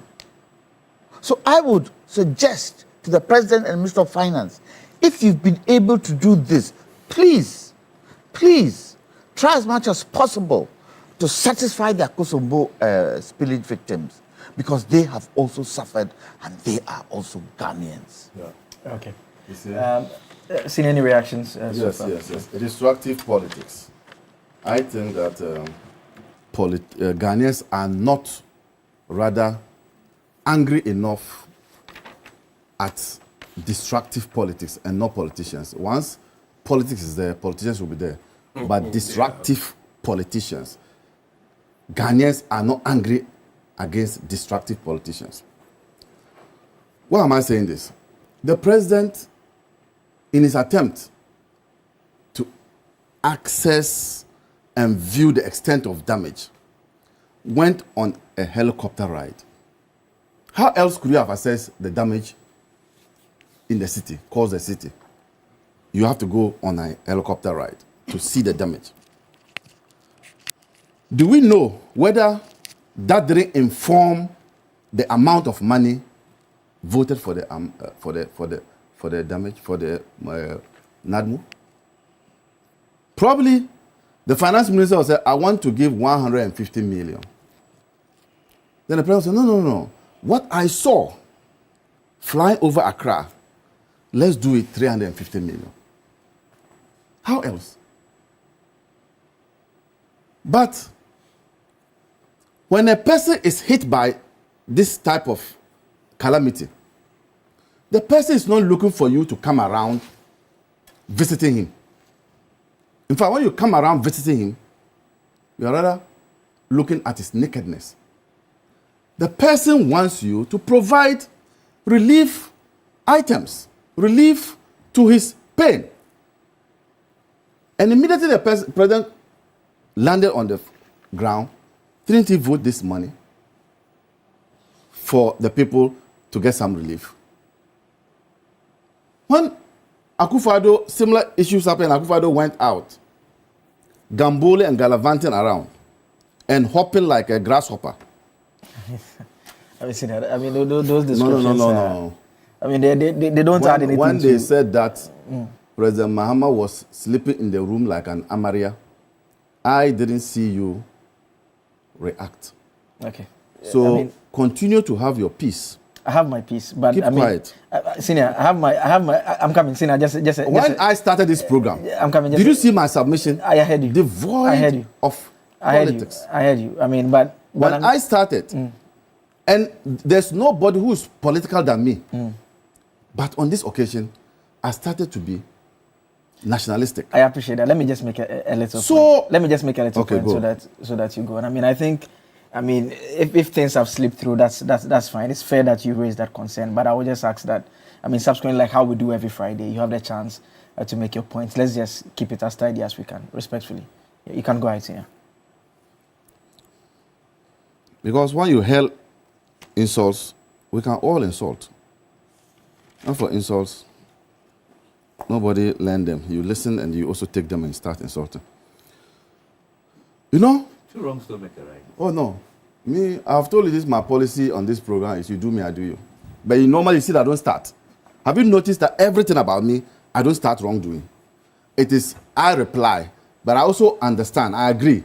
When I'm replying, it's too heavy that they even forget what they did to me. I know, after that one, I know. Now, in the past, when such visits were done, didn't we hear them say that Odona will be turned into a tourist attraction? Where are we today? But is it not curious also for Ghanaians to begin to ask questions? That a year after we discovered huge sums of money under the bed of the sanitation minister, we are being visited by floods. Was that money meant to deal with the problem? I'm asking questions. I'm asking questions. This was not money found under the bed of the Minister of Education or the Minister of Tourism, the Sanitation Minister. It's public knowledge.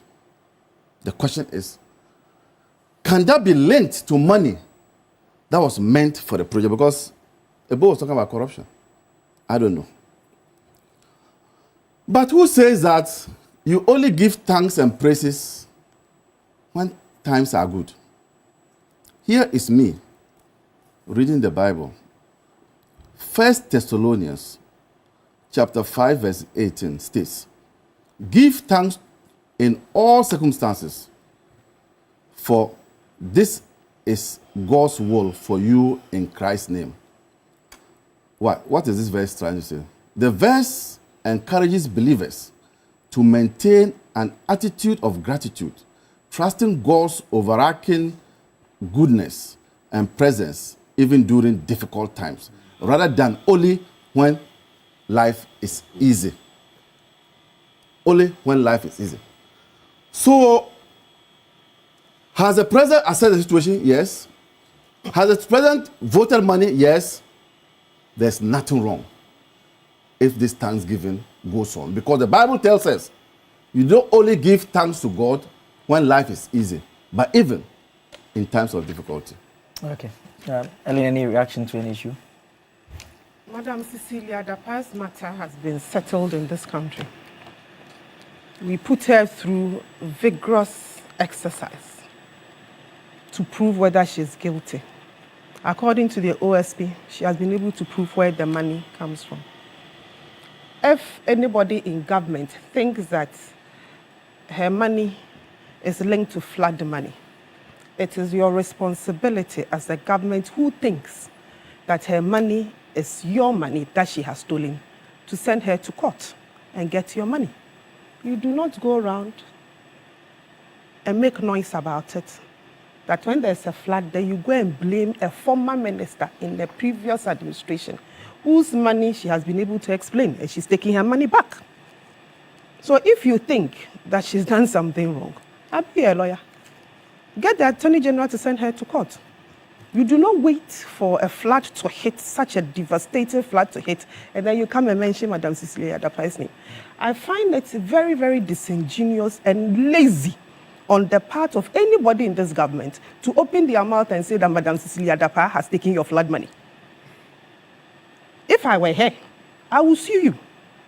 Because we have all put her through what she's gone through, and she's been able to prove that the money is hers. The OSP said the money is hers. He's returned her money to her. Until you do that, you don't go around saying that. Auntie Sisi would forgive you. If it were me, Ellen, I'll sue you. Because this is defamation of character.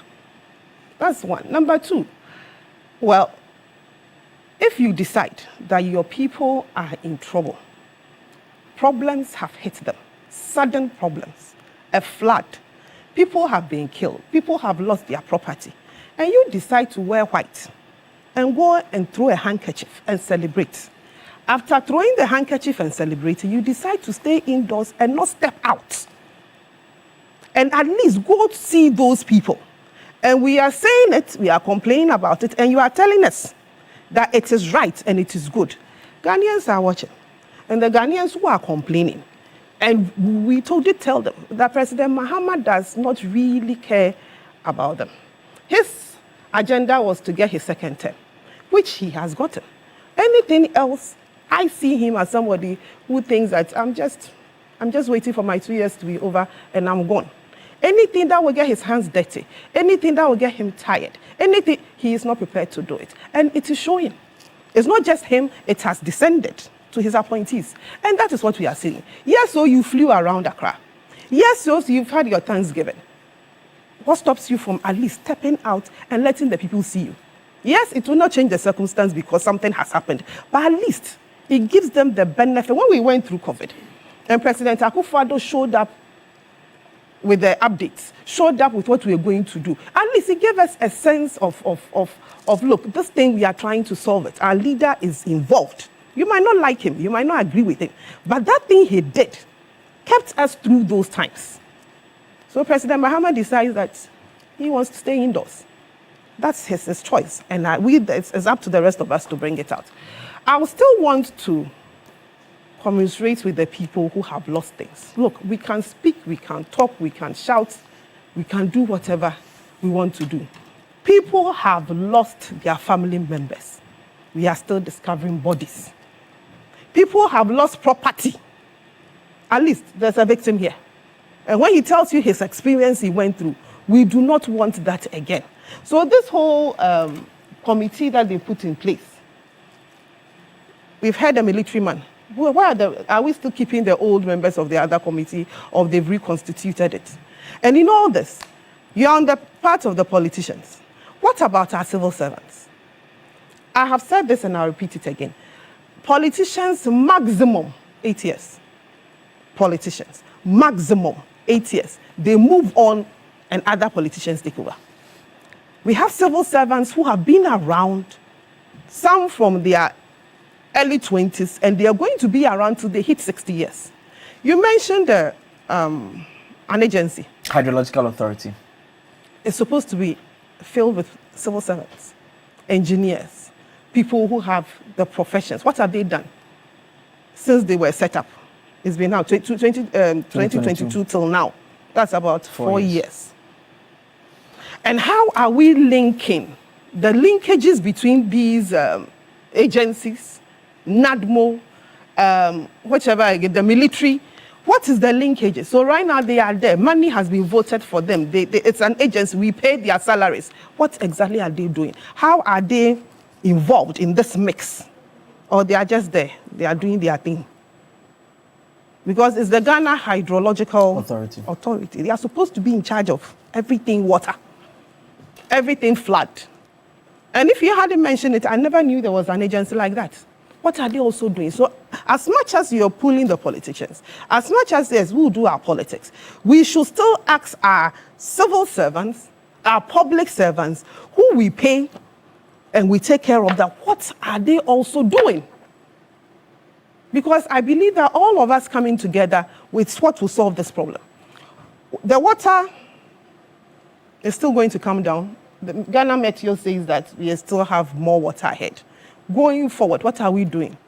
Or we are just sitting just like that for the emergency to come and hit us again? What are we doing? Are we desilting? We need to know what we are doing. That is one. Number two, what are we also doing in educating our people about the effects of these floods. You know, the FDA have just come out to tell us that some of the products and items that have been affected by flood water is being put back on the market again. Are we educating our people on what to do? I would suggest that perhaps we should all go back to our COVID protocols, where we washed our hands, we made sure that we had our sanitizers around and all that. And I'll plead with the Ministry of Education. I know that they have the educational calendar. If these rains are still going to come down, as Ghana Meteo says they are going to come down, can we go on a little vacation with our young people, especially those in the basic schools, so that they don't have to also go through the processes of going to school? Because on Monday, some of the victims of these floods were children who were on their way to school. A lot of us had to stop our children from going to school. There were school buses. I mean, there was a rumor that the school bus, all those things. If it's possible, can we also look at maybe pulling the vacation time a bit forward? And let's look at all those things. Mitigation the oncoming floods, because we know that they are going to come. What are the processes? We need to get into that. Otherwise, we'll go back and come here again if we are alive and we haven't been swept away by the floods, and we'll come back to discuss this matter again. What are we doing moving forward? The next immediate steps, what are they? Mr. Danso, any reaction? Or if not, I have a question for you. Your reaction first, go on. Are we prepared to vote money to build the kind of storm drains that can collect water? Are we prepared? Why? Go back and look at what Japan did when Japan used to flood Osaka. Most of the cities there used to flood. Go see what they did. They built underground drainage and tied it to those flood areas. And so when it floods, water is just sucked in. And that water that is sucked in, they even reprocess it. I'm not saying areas in Japan don't get flooded, but most of those areas have been saved by what they did. Are we prepared to do that? The only way we can be prepared to do that is if we plan. I am saying, and unfortunately, we did not do exploration to production in the oil industry for 8 years. So revenue that came in was limited. If our offshore basin, look at the map of the offshore basin and see the number of acreages that are empty, right from where we are producing, all through the different areas, Accra Basin, Sopon Basin, Keta Basin, all those areas, free. We would get, you see, the thing about the oil industry is that when the money comes, it comes like the rain we had. It comes, boom, and we could have used a certain percentage to do what? To continuously make sure we are effecting good drainage systems towards the rainy season. I would suggest we have oil. Right now we have gold. Cocoa is a bit down, but yes, we have. Let's take a certain percentage of those revenues towards what? Rainy season. Dredging should go on every year, throughout the year. Not only Accra, everywhere.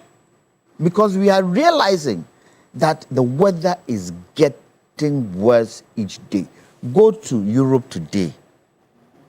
Go to UK today. Go and feel the heat that is there. That is their summer.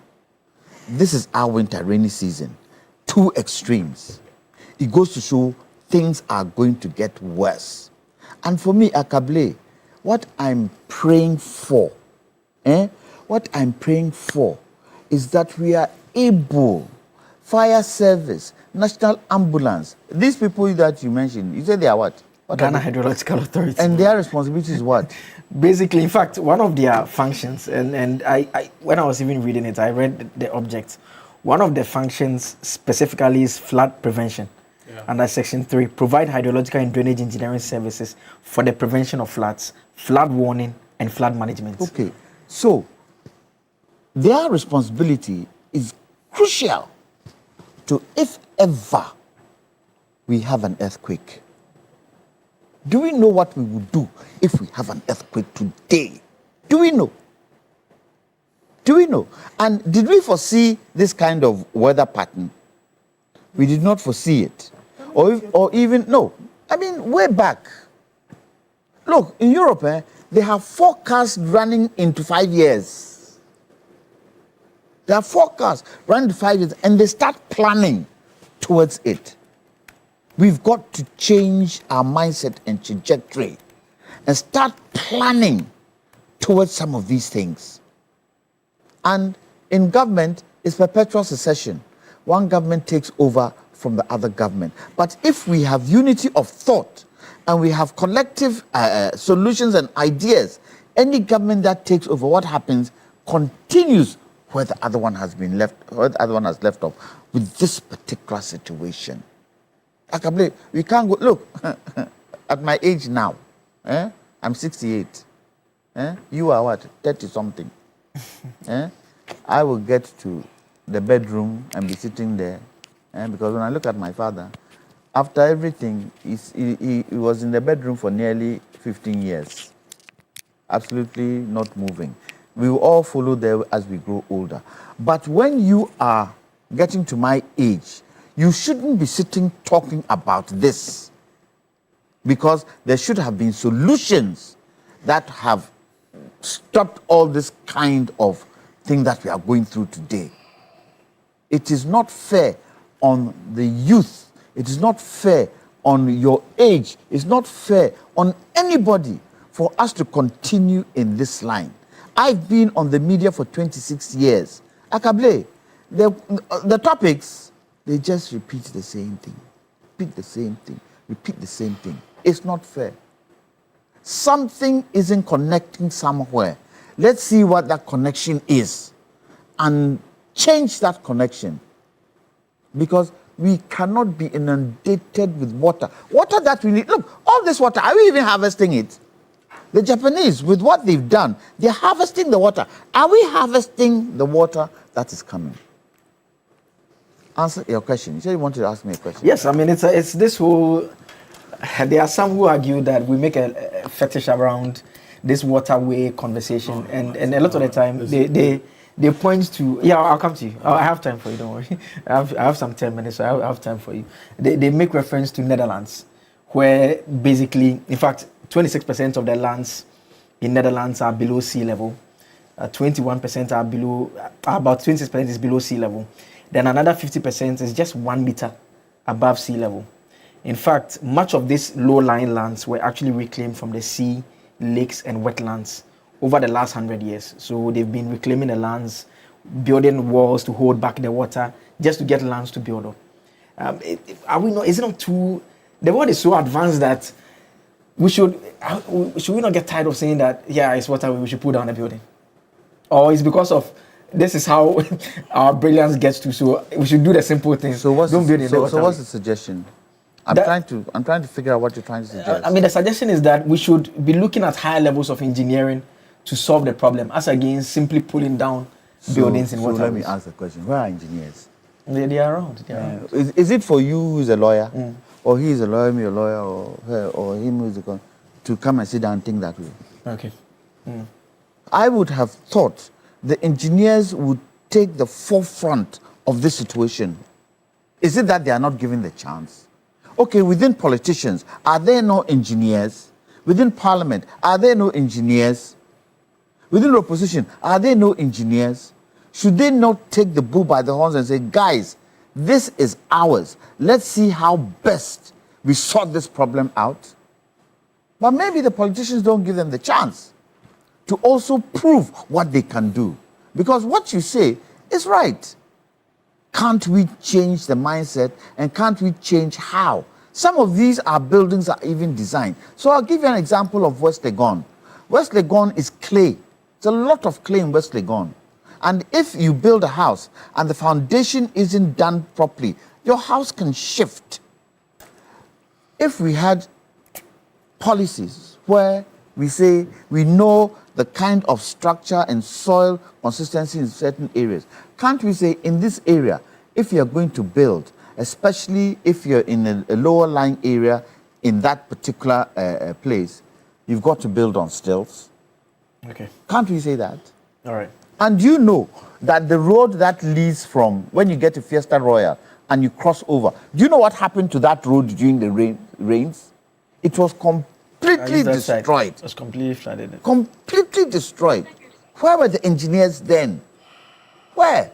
I'm not blaming the engineers. I've got a lot of engineer friends.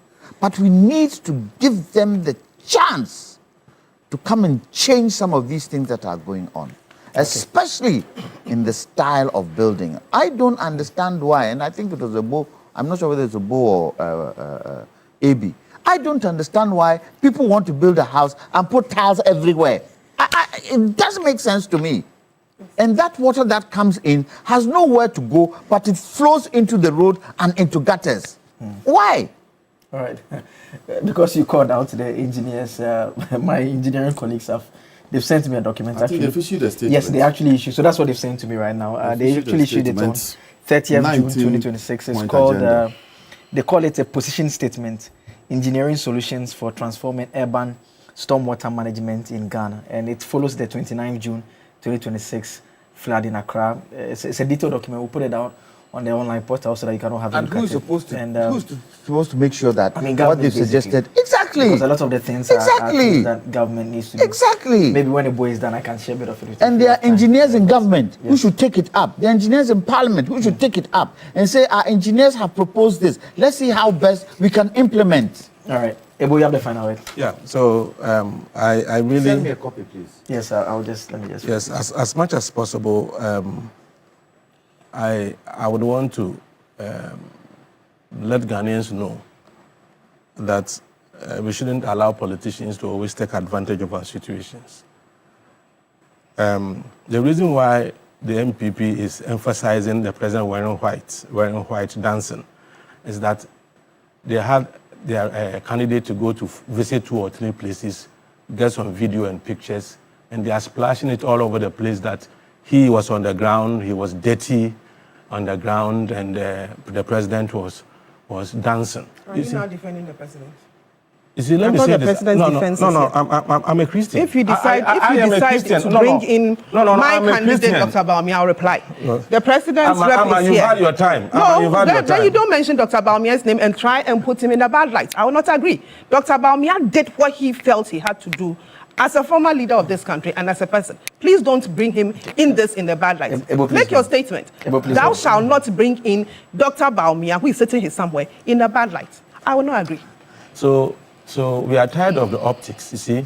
If you are tired, please state that. Don't bring in Dr. Bawumia's name. Any proper Christian, any proper Christian who understands spirituality would appreciate what the president did. Let me tell you this. If you read the book of 2 Samuel 12:20, David's son was very sick. David was fasting and praying. And when he was told the son had died, the Bible says David rose up,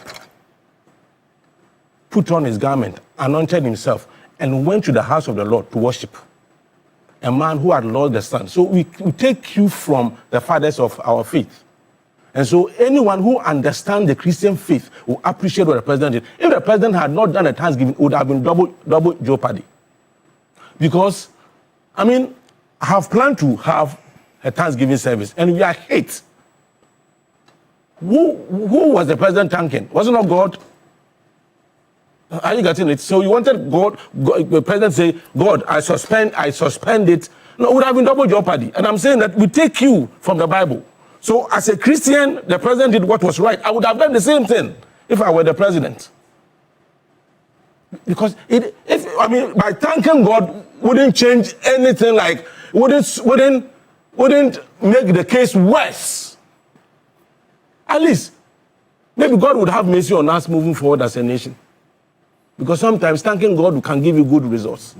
So there was nothing wrong with that. Something else is going to come. There was nothing wrong with what the president did. So creating the impression that he was wearing white somebody, Dr. Baumia was on the floor, on the ground, taking some 2 pictures and videos. I have not the optics. Since I came here, I have not mentioned Dr. Baumia. But you have mentioned President Mahamad's name. You have mentioned President Mahamad's name. You even said that President Mahamad is Amalia or something. Of himself. Is he here on behalf of the NDC? You said the President Mahamad was Amalia. You mentioned. You didn't just mention his name. You said the man was like Amalia sitting in the house. Baumia, or is he here on behalf of himself, or is he on behalf of President? Let's do this. Is he here on behalf of President Mahamad? If you bring in Dr. Baumia, you will not finish. Dr. Baumia did his work as somebody who felt he should step out. You decide to bring his name that he's taking pictures. So President Mahamad was also sitting in the helicopter, flying around, taking pictures. Let's allow Ebu to finish. You will not bring in Dr. Baumia. So Shadrach, I'm not done. Director, if you can just pick me so that I make something. Wasn't he taking videos and pictures? No, I'm not done. Don't do that. You are here on behalf of... No, I can play. Okay, I'll come to you. So your microphones are all off. Your microphones are all off. Let's just proceed the way we've been proceeding so far. Let's proceed the way we are proceeding so far. And okay, so I'll come back to you. I want everyone to become. Let's proceed the way we've been proceeding so far. We've all had our time. Everyone has had the time to say what they want to say and how they want to say it. And largely, I've allowed everyone to express themselves. Ebo, you have the final word. You are the one speaking. Conclude for me. All microphones are not active. So the point I want to make, the President made a statement that as much as possible, we have to be new Ghanaians or something. I can't get the statement, the exact statement, but I think it's about newness of our attitude and all that. You see, after the World Cup, when Japan lost, do you know what they did? It's been something that they do at every World Cup. When they lose, they clean the whole stadium. The players? The supporters. Even when they have lost, they clean the whole stadium. Why do you think they do that? You see, we are all product of our education system and our parental upbringing. You see, Japan, people do that because from the very beginning of the education system, they are told to do that. They are told that wherever you go, leave the place better than you met it. So, hardly will you see a Japanese eating or drinking sachet water and throwing it away. It is part of the education system. I'm saying this to say that when you show the 94 one, from 94 to now it's about 32 years, right? From 95 actually, so 31. 31 years. So whether we do something about it or we don't do something about it, another 30 years will come. How do we train those who are in class 1, who are in class 2, who are in class 3? How do we train them to be different from us in terms of patriotism, cleanliness, being law-abiding and all? You see, let's tackle our education system and train our youth, our children, in the way we want it. Because I'm telling you, we have all failed. We are all product of our education system. Okay. We didn't get it right. We are suffering for it. Let's go back and start with the way we train our children so that when they grow, they know that I don't have to drink water and throw it away. I don't have to eat from takeaway pack and throw it away. I don't have to, when it's raining, I don't have to go and put the rubbish into the rain. Okay. You see, these are some of the things we need to do as a nation. All right. Just one thing. Yes. 10 seconds. Look, we cannot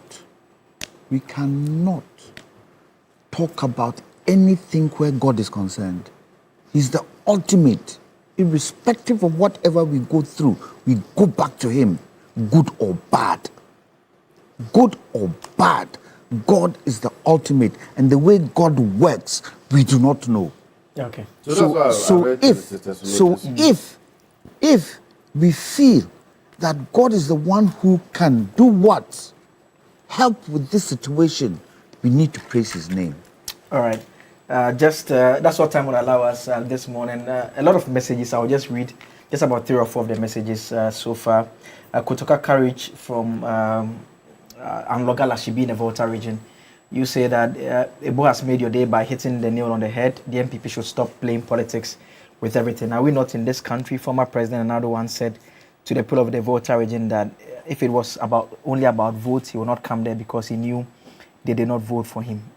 Okay, so you asked that NPP should give you a break. This one here from landlord Borga D-Line.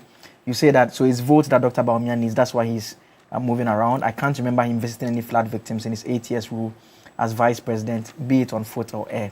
It's only in Ghana that we make politics out of everything. Ralph, from Akuse, you say this. You say that the Thanksgiving held on 1st July prevented the rains the following day and even yesterday, which would have worsened the plight of the flood victims. So nobody should downplay it at all. We should use the energy to educate our citizens. And the final one here, Musa Abatu Asawase. You say that the release of the 350 million for flood relief by President Mahama and his economic management team deserves commendation. It reflects leadership that prioritizes the welfare of Ghanaians as well.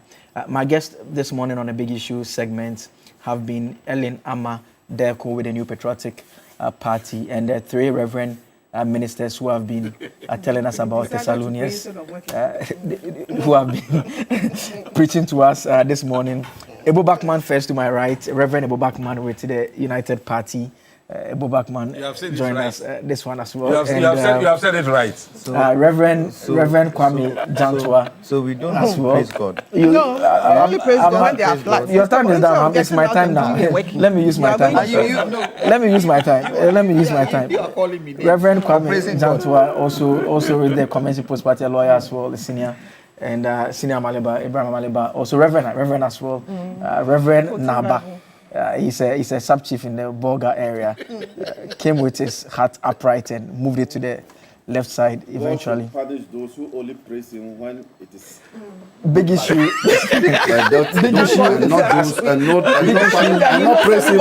not praising because there are difficulties. God should punish those people. Okay, Big Issue as always is sponsored by the University of Gold Coast, and whether you are aiming for a specialist MBA in marketing, communication operations, supply chain, human resource management, finance, entrepreneurship, innovation or business intelligence analytics, or you want to advance through our dual MBA or chartered manager MBA, University Gold Coast gives you options that match your vision. And if your next step is an MSc in international relations, communication, international marketing, international law, security diplomacy, accounting, finance or human resource management, an LLM in international law, security diplomacy, or an MA in biblical studies, practical theology, the pathway is open.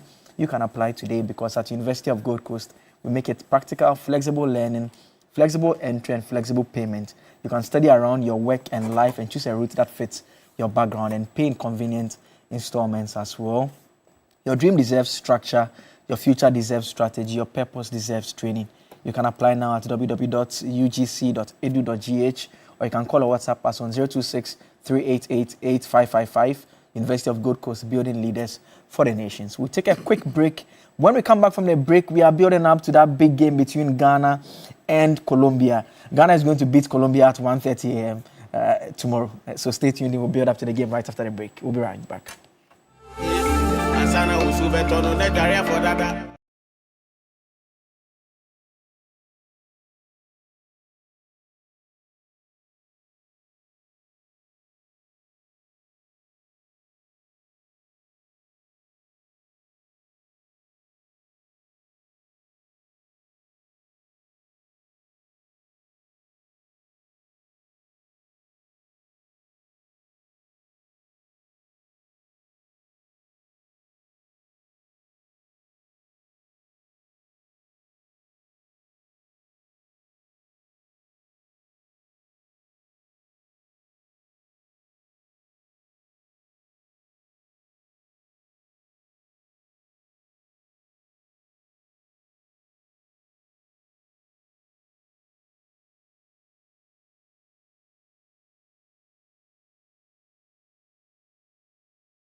anniversary. And yes, the search for the next queen of culture, beauty, and purpose is still on. Auditions for Ghana's Most Beautiful 2026 come to Kumasi on 8th July at Meklin Hotel, Takoradi on 10th July at Westin Serene Hotel, and Accra on 12th July at the TV3 premises, just right here.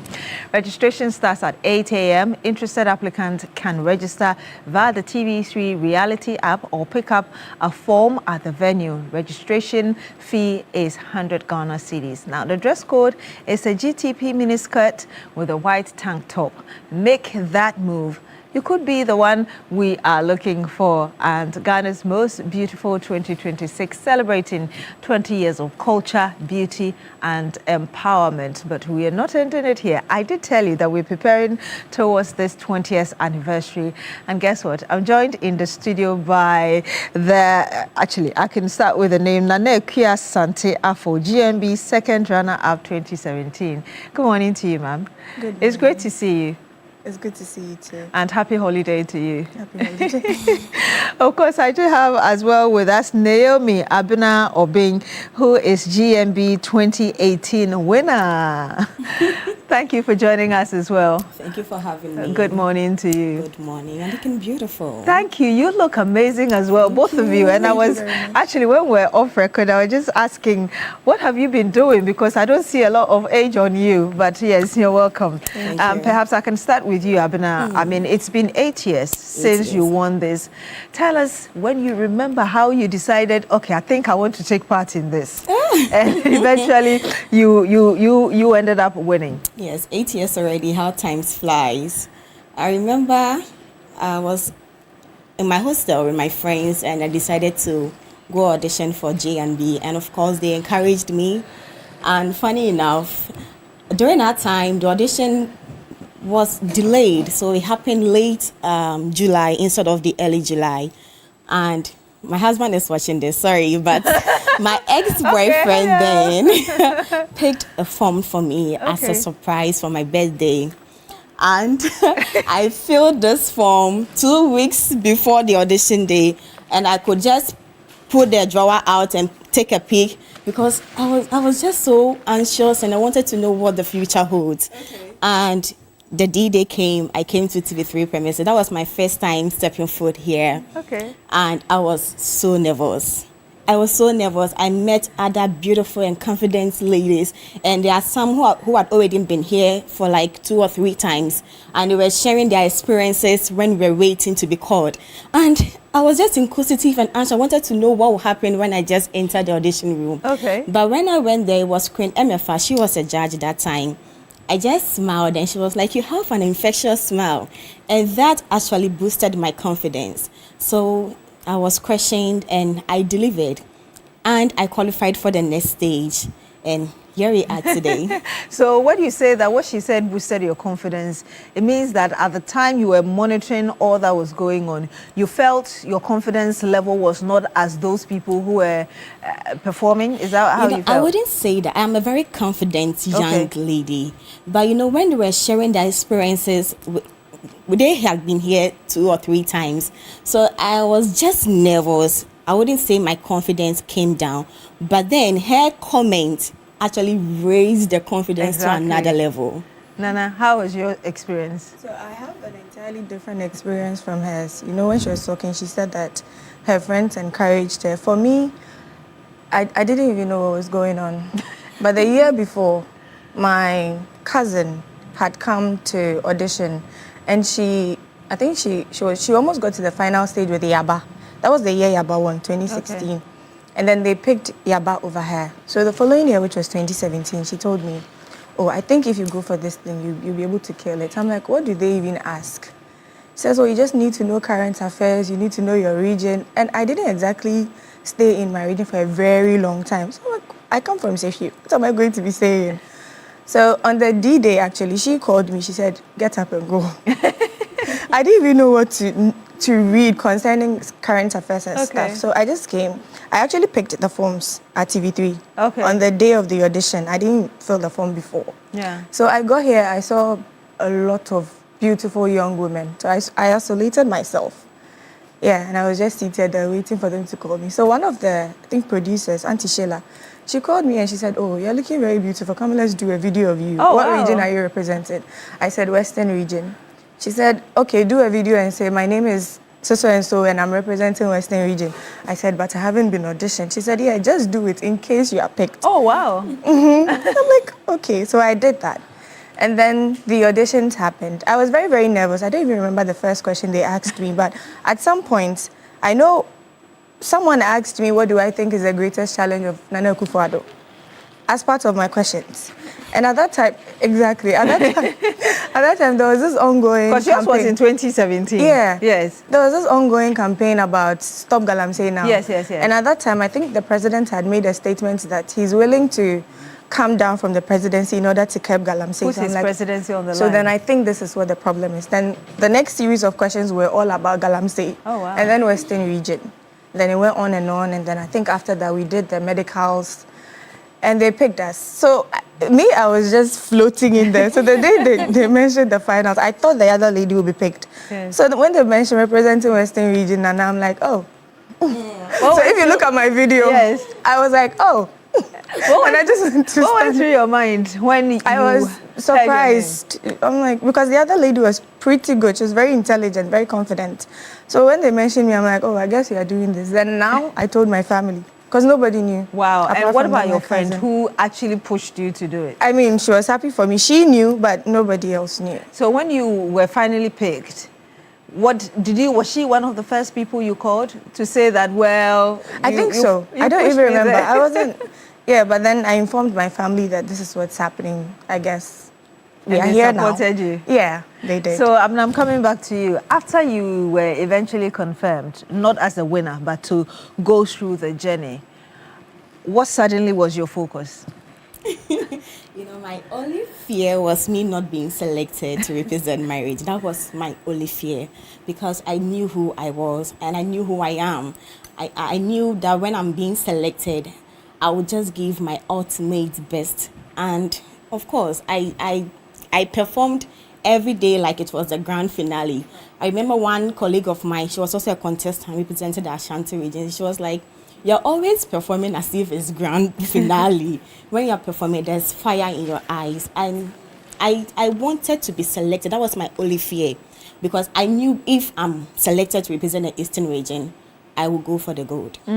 And what would you say the journey was after, I mean, the first, you would say 2 phases.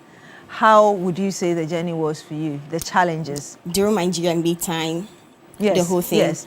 I think when we were selected, we had to go for our photo shoots, music videos, and all that. And during that process, we were normally interviewed. And I was a type who wasn't always comfortable seeing a camera in front of me and being questioned. Interviewed by TV3? Yes.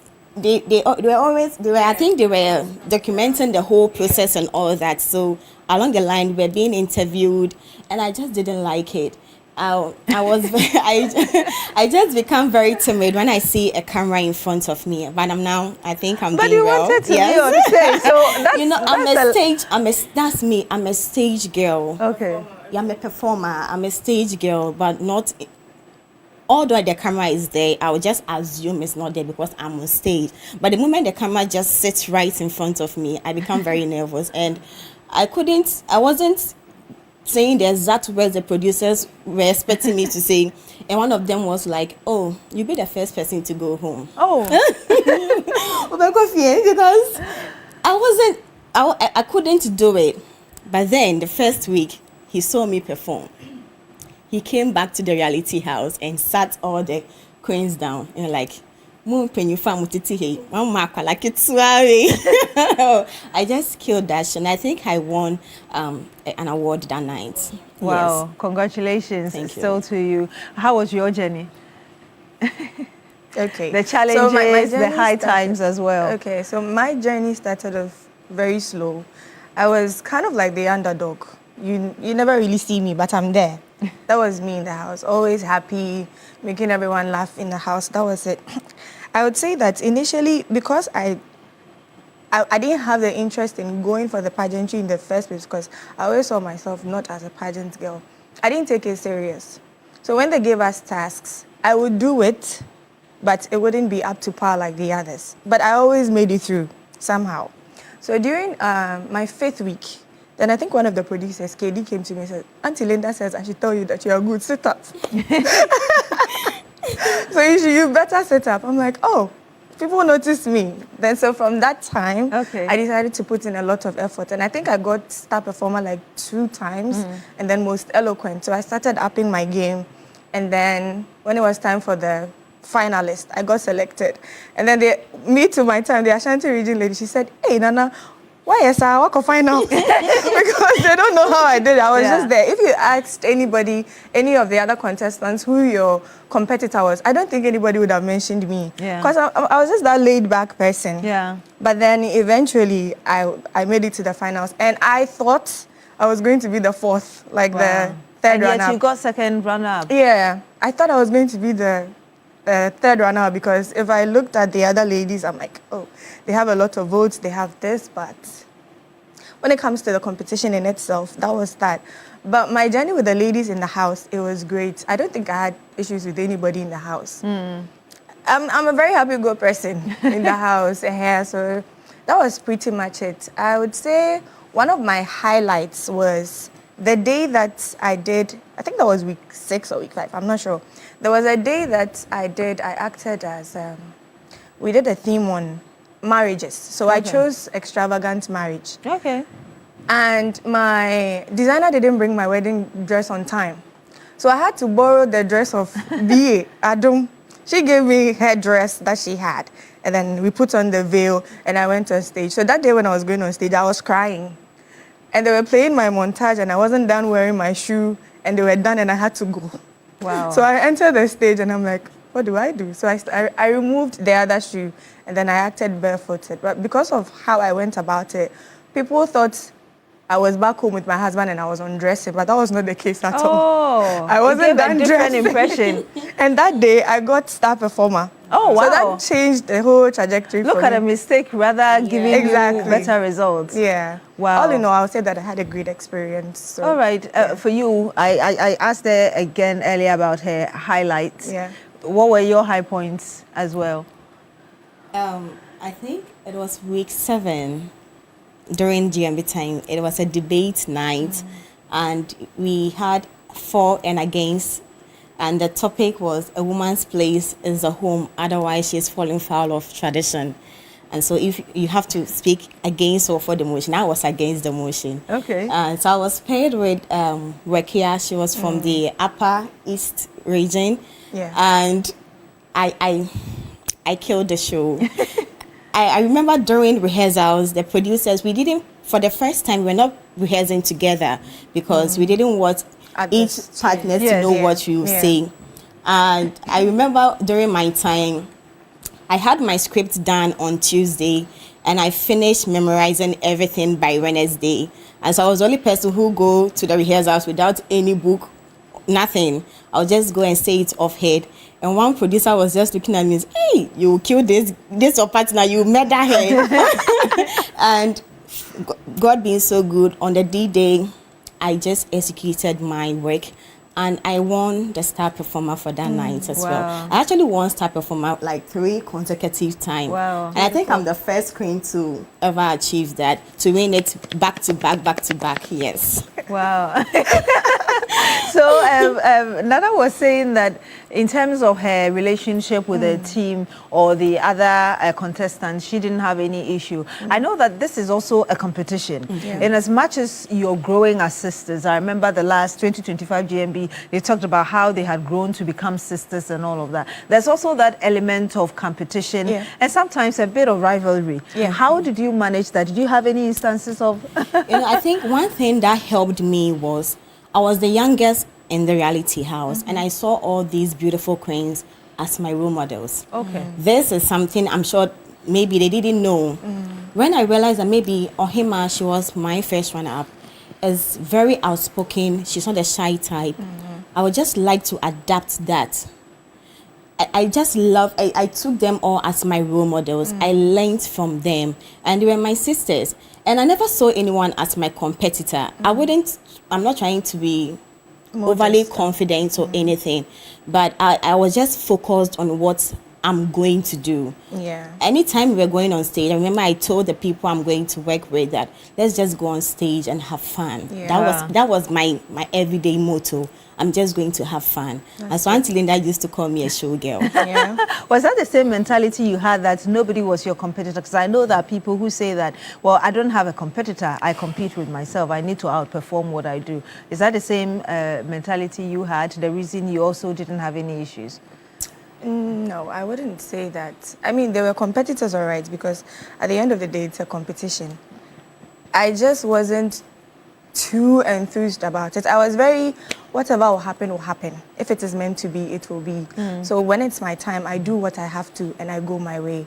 I didn't exactly have personal issues with the ladies one-on-one. Like I said, I'm always smiling. Even if you are bringing problem, my face is like this. I didn't have an issue. Maybe certain few things, one or two with the chaperones and stuff that I wouldn't want to talk about. Yeah. Those were the only things that I would say made the house a little uncomfortable. But they are normal stuff that you can get over. Yeah. But apart from that, But again, you keep saying that you were like the underdog in the competition. Yeah. Would you say that if you had realized that you were actually in for serious business earlier, you could have won? I think so. Yeah. Okay. I think so. I think if I had put in more effort. So one thing was that anytime we had tasks, my script was always different from the others. The kind of stories and ideas I'll come up with, KD will always be like one of the producers. He'll say, when you're done, you need to come and work with us because of some of the stagecraft ideas that I will have. My performances were always different from all of that. One of the ladies, I don't remember, is it Zainab, the one who won my time? She said, Nana, every time you do your rehearsals, or when you go on stage, you go and say something entirely different, because I don't do chill and pour. Yeah. I just understand what I'm going to do. I go on stage and everybody is, I don't see no one. I just do what I have to do and go my way. Whatever will happen, will happen. And that was just really me, how I moved through it, And then it got to the final stage and you became the second runner-up. Tell us how the experience was on that day. Oh, okay, so on that day, I think I was supposed to perform third. It was Zainab, Baba, and then I think me, and then Sewa was supposed to be the last person. So we were backstage, and then the producers came and they said, no, Nana, you're going last. You know how usually when they are arranging these things, they feel like the first and the last are the peak of the performances. Okay. So they came, they said, Nana, you're going last. I'm like, A lot of pressure. Are you sure? It's like, yeah. I said, okay. So it was my time. I went on stage, I did my thing. And then when I was done, this Inspector Bidiako, what's his name? Oscar Provençal. Yes. He was like, I think that night I got star performer for that night, but unfortunately I didn't win. He was like, I did really well. Initially when I started, it was shaky, but after that, and then I answered my questions too really well. And so that day, one thing I had in mind was like, I need my phone. So I want to finish all these things so that I can go and get my phone, because I hadn't seen my phone. Yeah. So that day was a do or die for me. I said, you know what, I'm here. Yeah. We are finishing it today. At least by 1 a.m., everything will be over. So let me put in my all and finish this and then go home. So that was it for me. That was my mentality. Yeah. Whether I like it or not, tonight is going to happen. So you might as well put it all out there. It's amazing she referred to Oscar as Inspector Bidiako. Anytime I wanted to remember his name, that's what I say, Inspector Bidiako. And then I try to remember his original name. But you also, in 2018, ended up being crowned the winner for the event. How was it for you as well? When you asked another question, my memories just kept rushing in. For the first time, TV3 gave us our script to perform on the grand finale, and it was quite lengthy, and I had issues trying to memorize it because that wasn't me. So I quite remember I told my supporting act that in case I make a mistake, it was just like me being seated and a camera there being questioned. So in case I make a mistake, just tell me. What's wrong with you? Let's start over. So I just gave them that idea before we went on stage. And funny enough, I don't know if I knew I would go and make mistakes on the stage. When I got there, I just forgot all my lines. Oh, no. I forgot everything. And so she remembered, Abna, what's wrong? Let's start over. So the people thought it was part of the craft. Oh. But I completely forgot everything. And so when she did that, and I just relaxed, and it came. And I just flowed and flowed and flowed. Right. I actually rapped that night as well. So I think when Auntie Linda told me, hey, Abna, you're a show girl. Wow. It was such a nice experience. Yes, it was such a nice experience. And I knew all the other queens were equally good. Yeah. I wouldn't say I knew I was going to win, but I was just hoping I win. Yeah. And I psyched myself in a way that in case it doesn't go how I'm hoping, I don't get disappointed. And then the announcement was made. Yeah. Immediately. What was in your mind? God. I didn't even hear my name. I didn't hear my name. Abena and Ohima. Yes. The last, I just heard the last sound of the name. Yes. So I was just looking around like, who did they mention? And the girl just said congrats. And so that was when I knew I was the one who won. When I heard the name, I actually thought it was Ohima, not knowing it was Abena. Oh. Wow. And congratulations. And then you're here. So in case you didn't have the opportunity to watch what happened in 2018. Oh my God. Or you are not 2017 actually, or you're not just remembering, I want to remind you of exactly what happened. Watch this. Jesus. What is going to happen? The choices we make as people go ahead to define the kind of people that we are. So, a friend once asked me, Nana, imagine you're on a bus. The bus is full, all right, but Mwamunim Ghana made for bus na so still or feni no one seat go pattern. So he picks up an old woman, a child, and a pregnant woman. Then she asks, you are hospitable, you are kind-hearted.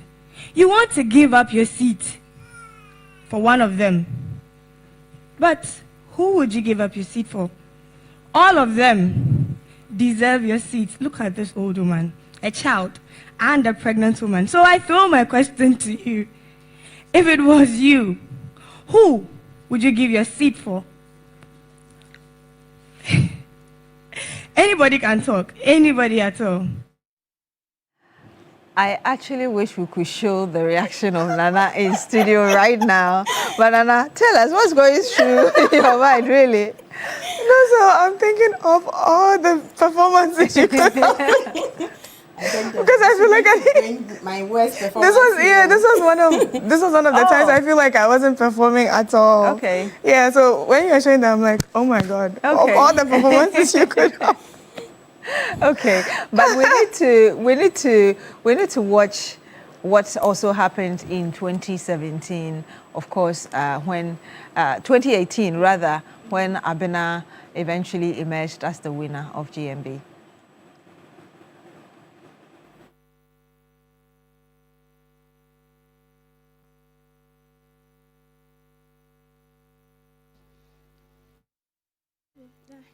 Abena. Da. Now who going? Oh, Madam for be doing a birthday party. Our castle. Eh? What's it? Madam for be doing a birthday party. Our castle. Some my catch will say, "Me no, I know, ma'am. Ye kwe Ah, Jumapo. Oh, die and then they meet to menko. Eh? Oh, da menko. Abraham. Da party man kwa enye yie. Me no wa kan say, ese wo obusiafo. Wo nkofie. We no opportunity e betumi enya. Na wo de ko hu ebusiafo no. Wo nkwa we we kwa me nim no. Da. Eye dan kamu mpanyifo mo dia. Na me akwala yi dem kwa. Abna, wo ba kwa eye na say wo ba ko wo say wo kwan. Party. Da me ko party. Abna, me ma de no ma. So wuni. Who quay ye na answer who quay for canning tell me can hear what's it there? Da ye ne dia menko. Won quay ye no. Abna. Da menko. Won quay ye no. Won ko. Akwala na wo de. Won ko training a wo say aba. Won kwa. Da. Me ko. Hey, into one quay, But I mean, what was going through your mind as well, watching that? Oh, catch your papa say one quay, I don't remember I did this yeah. at this stage. Yes. Yes, but anyway, let me get your final words because we are really working towards the 20th anniversary, and the number of young people. I mean, I just announced the auditions even before we started our conversation. A number of young people who think that they also have what it takes to represent their regions. What would you tell them based on your experiences and your own expectations as well? Okay, you know, you might believe in yourself, but GMB is a whole different pageant. I always say it's one of the most prestigious pageants here in Ghana. And so although it's good to have confidence in yourself, but don't underestimate the power of preparation.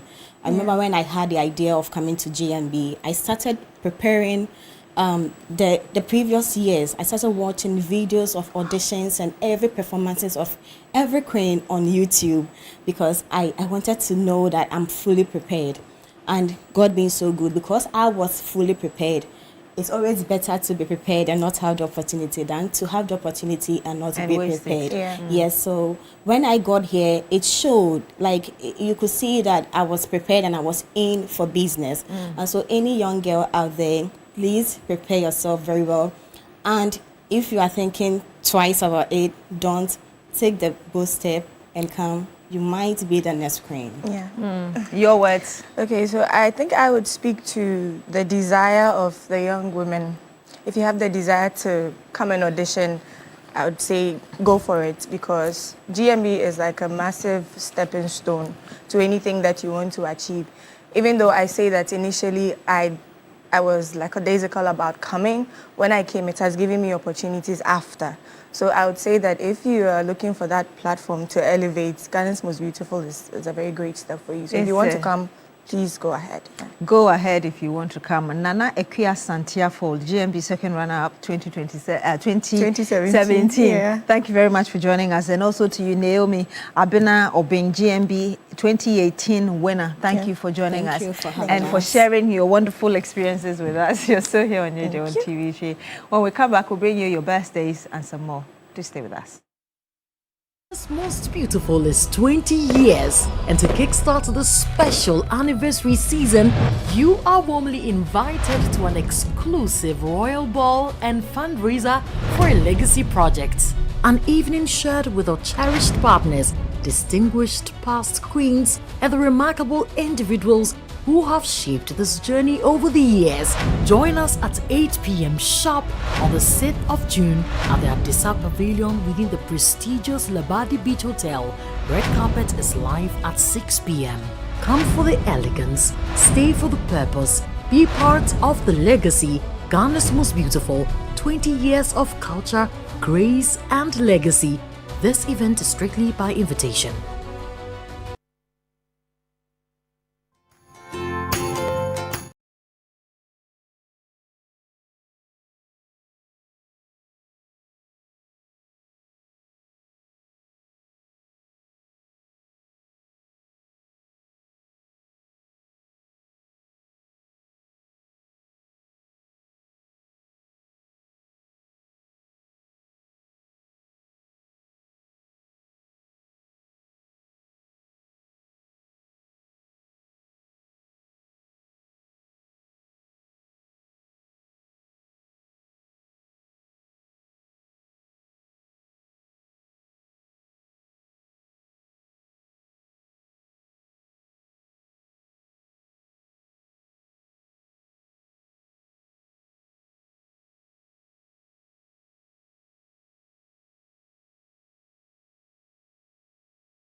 TV3 Newday. We want to help you celebrate your birthday on this Republic Day holiday. What a nice way to celebrate your birthday. Who is celebrating their birthdays today? We want to help you celebrate it in a big way, like we always do here. Okay. Who is but do you know anybody who is celebrating their birthdays today? Today, no. No one comes to mind.